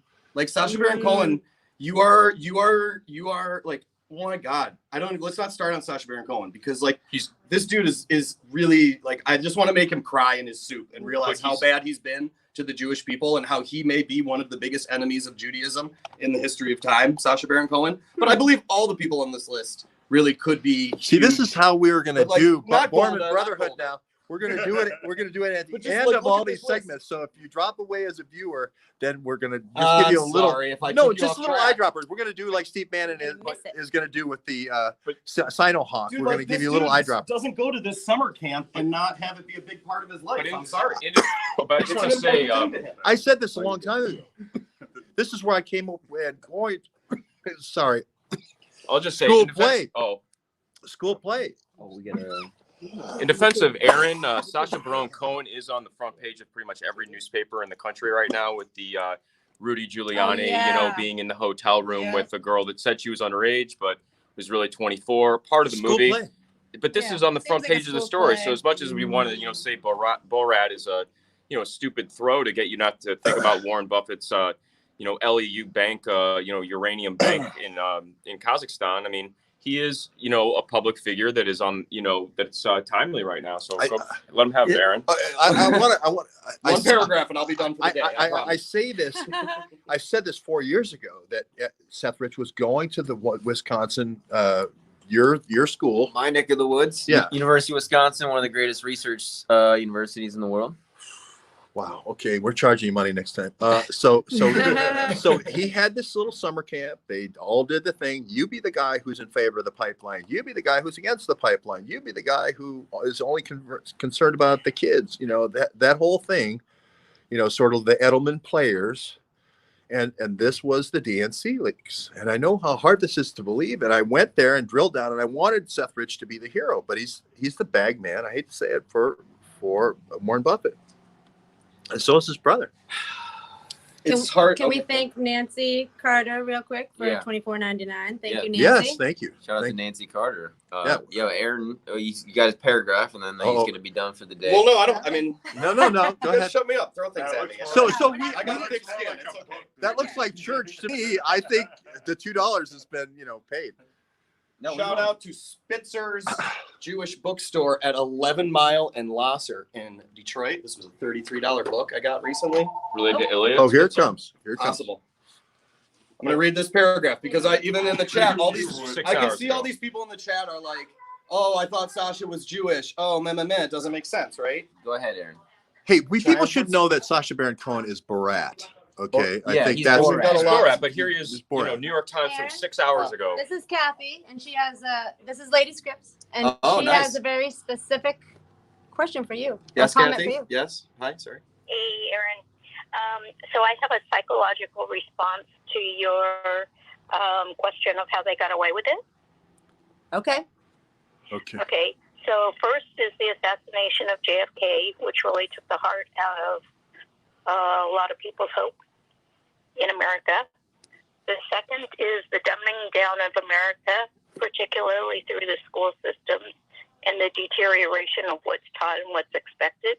And I think that Dr. Seuss had a lot to do with that. And then the third is how they, through television, they changed humor to attacking people. Yeah, that's true. And I think that that's all you see now. If people disagree, you just attack someone else's character.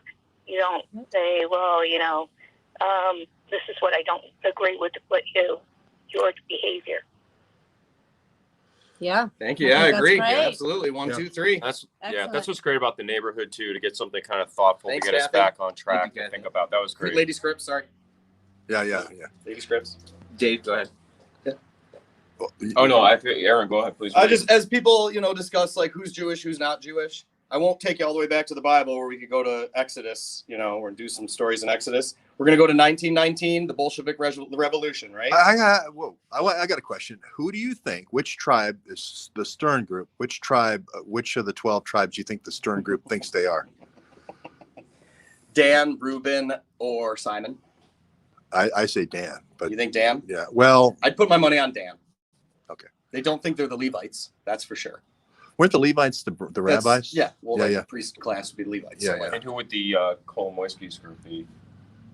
That's the Dan Reuben, or is Simon? Dan is of the land, right? Dan is of the land. Yeah, they have a big spot of land So west they're of the the Terra? east of the Jordan. But they were the farmer kind of the guys. The So they're more farmer, Terra than herder. more Belton Road. Pete says the third Simon king, was a Imran. zealot. No, Imam. I don't think it sorry. was. I don't. Simon was a zealot, if I'm not mistaken. So the Kolomoisky crew, and all these, But you know. but would you forsake your other 11 tribes? And I don't mean to say, how they did it with the Zyklon B and everything in order to protect your tribe and get your tribe to Israel. Is there anybody, the Ashkenazis, how would you trace the Ashkenazis back to the tribes? You're blaming me. I was just going to go to 1919. No, You wanna people travel want to back in connect the time. dots. People want to connect the dots. People want to connect the dots and Yes, say, they do. okay, well, you say it's Ashkenazis, you say it's the Stern Group, People you say, say it's the Havari Agreement. You're quoting Edwin Black, so you now have to come back and say connect the dots to what tribe the Stern Group and Kissinger thought was the chosen ones out of and then let the 11 other groups go to the cattle cars. I mean, come on. Yeah, and people do comment that we're insensitive to the Holocaust and things like that. So we really do want to get to get to these details and We're really talk insensitive to about the it. color. Yeah. Somebody wrote that in the comments. I'm just like always. We're always talking about poison gas and trying to out the guys with the poison gas. So My hypothesis is that Borat, Sacha Baron Cohen and Stanley Fisher and the people on that list are part of a 100-year-old self-hating group of Jews whose mission has been to eradicate Judaism and kill Jews. And they are the biggest enemies ever of the Jewish people. And I want to protect me and my, children and things from them. So you think ISIS or Al-Qaeda is a threat to Jews. I would suspect this group is the biggest threat to Jews. And they may be even the ones doing the school play to. this is sort of a Chertoff kind of guy who says, hey, as long as I'm not the one getting sprayed. The attitude of the Yevesexia, Yevesektia, was aptly expressed by a ferocious woman communist, Esther Frumkin, when she said, the danger is the masses may think that Judaism is exempt from anti-religious propaganda, and therefore it rests with the Jewish communists to be even more ruthless with rabbis than non-Jewish communists are with priests.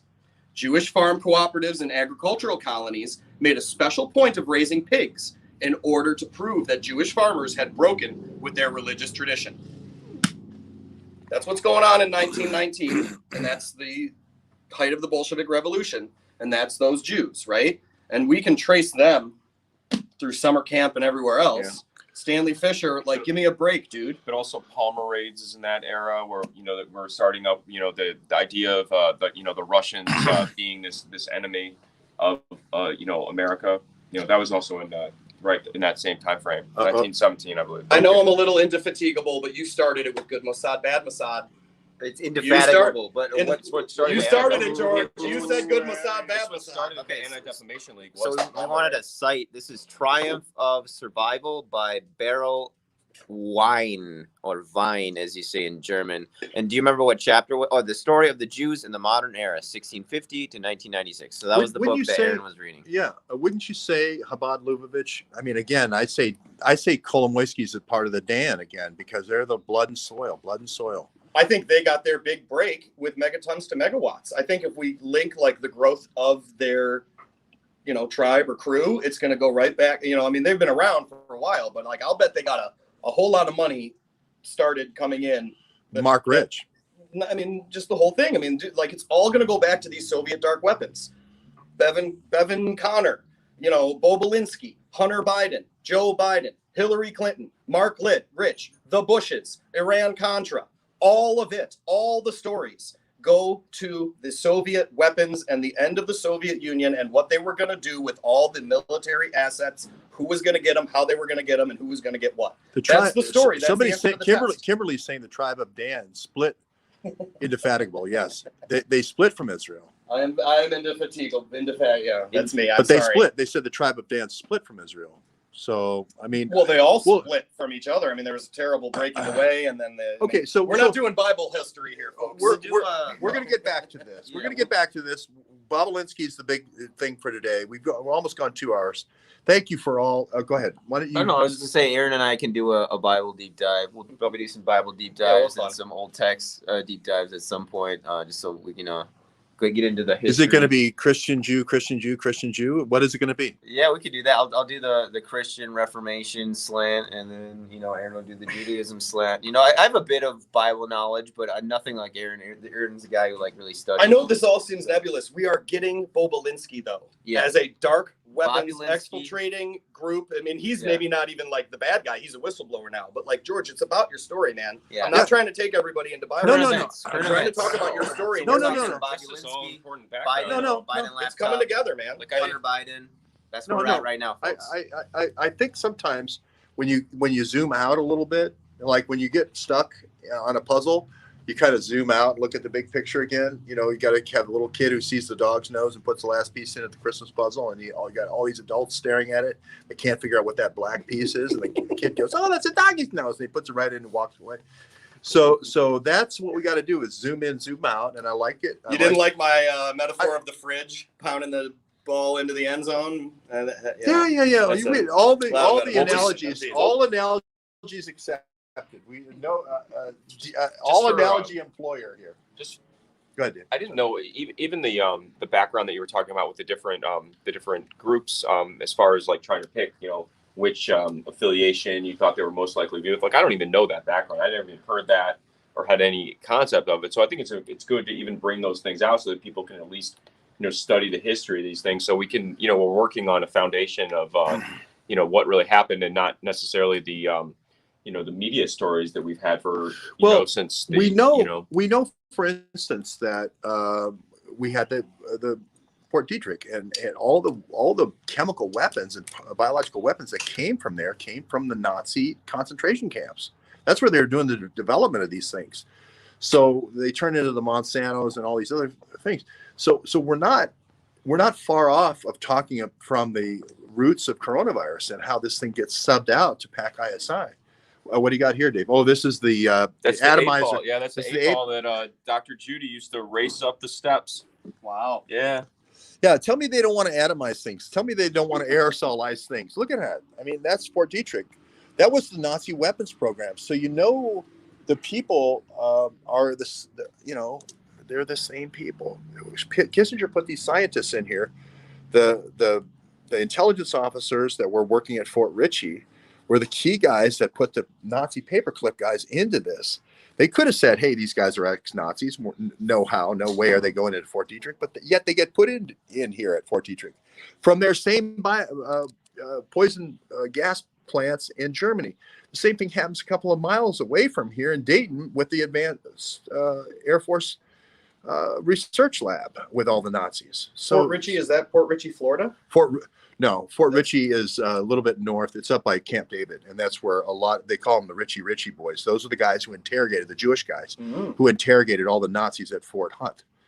And Kissinger, instead of sending them all to some gulag and letting them pound rocks and make rock salt, Kissinger put them into all these things. Why? Because they were completely compromised, and they would be able to send that technology to Israel for the defense of Israel. And what was the Dayton Agreement? I feel like that was very linked to this also. Dayton Agreement is, again, that's the Office of the High Representative. That's Carl Bill was the Dayton Agreement, and that's exactly right. It happens at the same place for Bosnia, I believe, and also I think Kosovo later on. Dayton is used for, and again, all these people coming and going from Dayton with diplomatic community. So this is a phone call from Mike, and he has a question. Okay, Mike, I'm going to put you right up to the speaker. You ready? Go ahead, Mike. You there, Mike? Hi. Appreciate you guys' radio show. Yeah. Go ahead. So I've got something a little bit off topic from you guys, but it's something that has been bothering me since 2016. In that election, Miami-Dade reported a over 70% turnout with over 70% for Hillary. And if you go backwards a few months before that, we had the Zika thing going on. And at some point, Hillary showed up in town, and there was a quick news story about the CDC sending, I can't remember if it was 50 million or 100 million, it was a large amount of money to the county, and that story came out the same day that Hillary was in town. She did a quick photo op with one supposed sick person from Zika, and then, of course, after that, you never heard anything from it again. So I don't know that those are related, but it's just something that both of those stories seem rather strange. Wonder if you guys have any comments.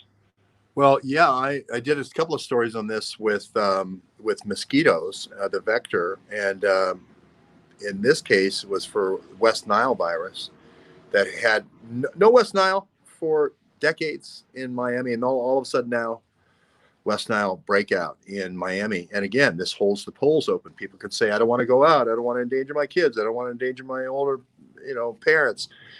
You need to hold the polls open for another 2 weeks. And then you have the same thing going on in the Keys, where Mercasel, the gal who gets the money from Kolomoisky, where's the money, Kolomoisky? Are you the big guy, Kolomoisky? That is experiencing this. There's also an encephalitis, Eastern encephalitis, right out of the Nazi labs, Eastern equine encephalitis, the triple E, here in Michigan. There was which is unheard of. But in Louisiana, Florida too. In Louisiana and Florida, with all the animals all the animal kills. These are spraying. This is Chertoff spraying here. But what's the breakout in the Florida Keys? I interviewed the guy doing all the spraying program. Oh yeah, Harry was covering that. That was the spraying program to try to. But these are reasons to keep the polls open. And right now we've got the polls going to be open 3 extra days in Pennsylvania. That might delay the results. 2 weeks here in Michigan that the governor's trying to do, maybe even up to 21 days. That may hold open the results. 2 weeks now they're trying to do. Those the modified mosquitoes that they were. Yeah, but what's the? It was Aedes aegypti, and the disease. Tell me what the disease is for Aedes aegypti. I want to say the reasoning that I read hemorrhagic fever. They wanted to lower the female mosquito population with these modified males, so people get bit less. That was the reason that I read. Yes, it says for dengue and dengue fever. But these are all these hemorrhagic fevers, and I'm telling you, these guys love the hemorrhagics. They love people bleeding to death slowly. They just somehow that's one of their favorites. Well, it's and probably the most fear-invoking of Ebola, another of hemorrhagic. viruses, Ebola. When you think about bleeding from every orifice, it's not really a way that most people would like to go, right? So I think there's a fear aspect of these hemorrhagic viruses that are really useful. Yeah, that's right. That's right. So thank you very much. I hope that answers your question, Mike. Yeah, do you guys think that they need to keep the polls open because they don't know how much they need to cheat by? Correct. Yeah. I mean, you don't want to keep the polls open if you win. You want to keep them open if you lose. Yeah. I think also the idea of just having it be chaotic and undecided, just not having it be on election day. I think that's also just psychologically is, people want to know what, it's like watching a game. You want to know who the winner is on that day. And so if it's undecided, just sort of, we all remember 2000 when it's like nobody knew what was happening, and but see what I think. To the Supreme Court. Yeah, it goes to the Supreme Court, and what it does is it takes all the other people who got cheated out of the game, and now all eyes on Florida, or all eyes on Michigan, or all eyes on whatever, and then you slowly get over your thing, and you buy into the fact that you forget that you got cheated in Pennsylvania, and now your eyes are on Florida, and you're hanging chads, and that's where I think the strategy here is. Now, Sibel Edmonds is every day doing stories about this these generals and the coup. If this doesn't work, if these election operations don't work, they are going to do this coup. She is absolutely convinced the generals are going to do this coup. The 25th Amendment, the same thing that Mike Flynn's group was working on. With the, hey, Mike Pence, get together all the people. Maybe that's why he went to Fort Wayne. He had the meeting of all the cabinet members. She thinks that they've got the votes this time. They've got 3/4 of the cabinet to do the 25th Amendment if Trump wins, and the election operations don't work. Keeping the polls open doesn't work. So that's another thing they can do. So generals may do a Cuba crisis. Yes. Are we in the fun facts variety portion of our show? Yeah, today? we're about ready to lose battery. So when we lose battery, we're stop. No. Go ahead. Do fun facts. If you're with us this long, you're in it for the fun facts. Well, I mean, it's all topical based on our story and other things we've done. Right. As long as we get the news out of the way up front, then we can do fun facts at the end. People probably think we hang out behind the scenes. Like we're all going around all day. We don't get much time to catch up. That's true. That's true. This is our sharing time. Yeah, this is jazz. So that last caller mentioned Florida, which then got me thinking about some other stuff. But just as we did Kolomoisky and everything, right? So let's review. This is 2012, right? The deep state is totally gonna 1984 Winston just memory hole us. Remember him, George? Chaim is Kolomoisky's bag man. He was in 2012. He was 25 years old, so now he's probably like 30 something. But he was the one buying up Cleveland. Yeah, all these huge towers. But he was the bag man for the bag man for the bag man for the bag man, right? Yeah. Because But see, this, Aaron, this is what I'm saying is it looks like they're taking we're going to use a small coffee maker nuke, and you were going to do the fracking, right, and then pump it out through the existing pipeline here. You have to invest the money in Ohio if you don't want to move the money out of the. Once you move the money out of the country, you hit FinCEN, right? So that keys in the FBI. But as long as you control the state of Ohio with DeWine and you've compromised DeWine, then it's only banking regulators. I admit that FDIC still has an oversight, or I don't know which board, federal oversight board, has the oversight of money moving in the state. But let's say it's Ohio, okay? So Ohio has all the refineries over here. So Ohio also has the Sohio building downtown. You have to get inside the Sohio balance sheet to figure out that they move property, plant, and equipment from here to real estate downtown in Cleveland. And it's the same thing with the other big buildings. That's why I look at Kolomoisky putting the money into the big buildings and owning Cleveland, and I tie that to the revenue coming out of here for the oil. That wasn't even the fun clip I was going to show everybody. I know, but you think of it. You think of the easiest thing to hide is an intra-company transfer, right? And Sohio just immediately comes to my, gee, I live in Cleveland, Sohio building, yeah, okay. I mean, he owns all of Cleveland. How did this happen? He had to come up with the money somewhere, and an intra-company transfer is the first thing I'm going to look for. Go ahead. You don't think these Yutzels would actually live in Cleveland, though, right? Oh, yeah. Now he comes with the Yiddish, the Yutzels. Addy had a Yiddish word earlier, too. We must be rubbing off on him. He's saying Yiddish words without even knowing it. Yeah. But so he's in Miami, and the fact that this little band of Chabad Lubavitch guys is in Miami and Ohio is beyond peculiar, we might say, or whatever, right? But so that was our guy. Remember, we caught him as the bag man. So they're in a little group of 3. There's Chaim, and then there's this guy, Uri Laver, who's sort of like the middle guy, like he's the middle partner. He does all sorts of mining companies and tires for mining companies. Yeah, Uri Laver is a fun guy because he does gigantic tires. Uri Laver is going to all these different. He has a Ukrainian company that specializes in tires only for mining companies. Only for mining. Get them on your Jeep. So that means we get to your mining site, and we well, how many rocks are there? Well, we got to send a guy down there and look at the mine. So we got to take some samples. We got to take some soil samples. But so the grandpa of this just lost your mind of this little group, which could be a kid on. We may only have 3 members of the kid on here per se. I mean, we've got Chaim, we've got Uri. But the granddad, not the Kolomoisky, right? But like Kolomoisky is probably a guy who gets to talk to Kolomoisky more. His name is Matti Korf, Mottikorf. And I just found it interesting that he had coronavirus in May, right? He was an early person with coronavirus. But so this is Moti, our Chabad Lubavitch friend, who was part of the FBI raid. And it was very convenient that he was in the hospital for a long time with a long stay with coronavirus. Just like, you should be so lucky to get this type of procession to lead you out of the hospital, right? He must have been tipping those nurses a hundo. Wow. Hey, honey. Hey, honey, bring me some more tomato soup, and he slip her $100 bill or whatever. And the hospital loved it. The poor guy, they kept him in there for months with this coronavirus for whatever reason. Sorry, it's a little too loud. Story of survival. But this is him. So he's part of Kolomoisky's team. And I just found this interesting. I thought our audience would enjoy watching, the leader of the FBI-rated Optima group getting out and being let out of his hospital.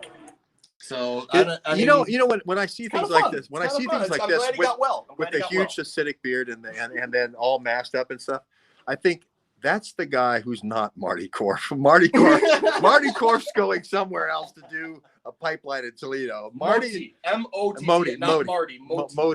Moti ain't where you think Moti is. I mean, that's anytime I see that kind of procession, I think, no. Yeah. And that one's also one that I always go to. But that's the Fiddler on the Roof. That's the Fiddler, but that's the, he's the broker for Kolomoisky with, Rudy Giuliani being in the debate last night as the henchman, according to Joe Biden, with the Rupert Murdoch's Fox News bag positioned with the cigars on the table. I mean, it's very staged. Now, he's he is in Ukraine, and he is sitting basically on top of or right in front of all these chemical weapons and biological weapons and nuclear weapons, right?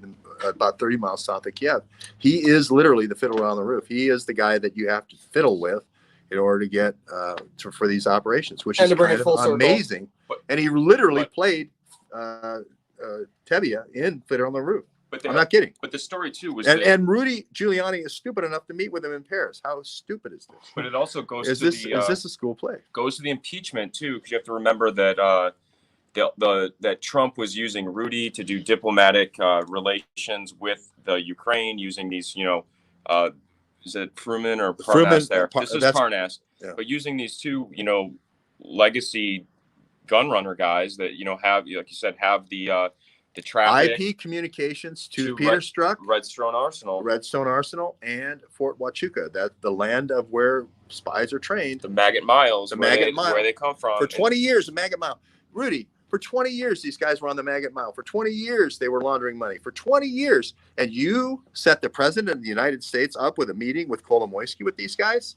Really? So why don't you go through the ambassador? Well, not the ambassador. Bill Taylor. Secretary of State or somebody. Or through Pompeo. Through an official channel. Go through an official channel and get a meeting. Why do you got to go through two maggots from the Maggot Mile? Very sketchy rinse to it all. So all right, we're going to leave it right there. We realized it got a little out of control here at the end, but I think it didn't because George, Bobulinski, Hunter, all of this is happening in Ukraine. It all has to do with Ukraine. Who runs the Ukraine? Correct.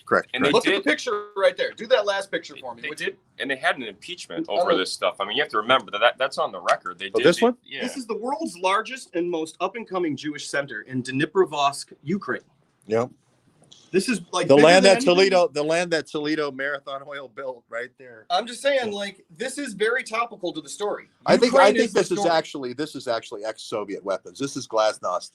This is Glasnost batteries here. It's just, Yeah. it's all Ukraine, man. It's about Ukraine. Yeah, so I think we're on the right track.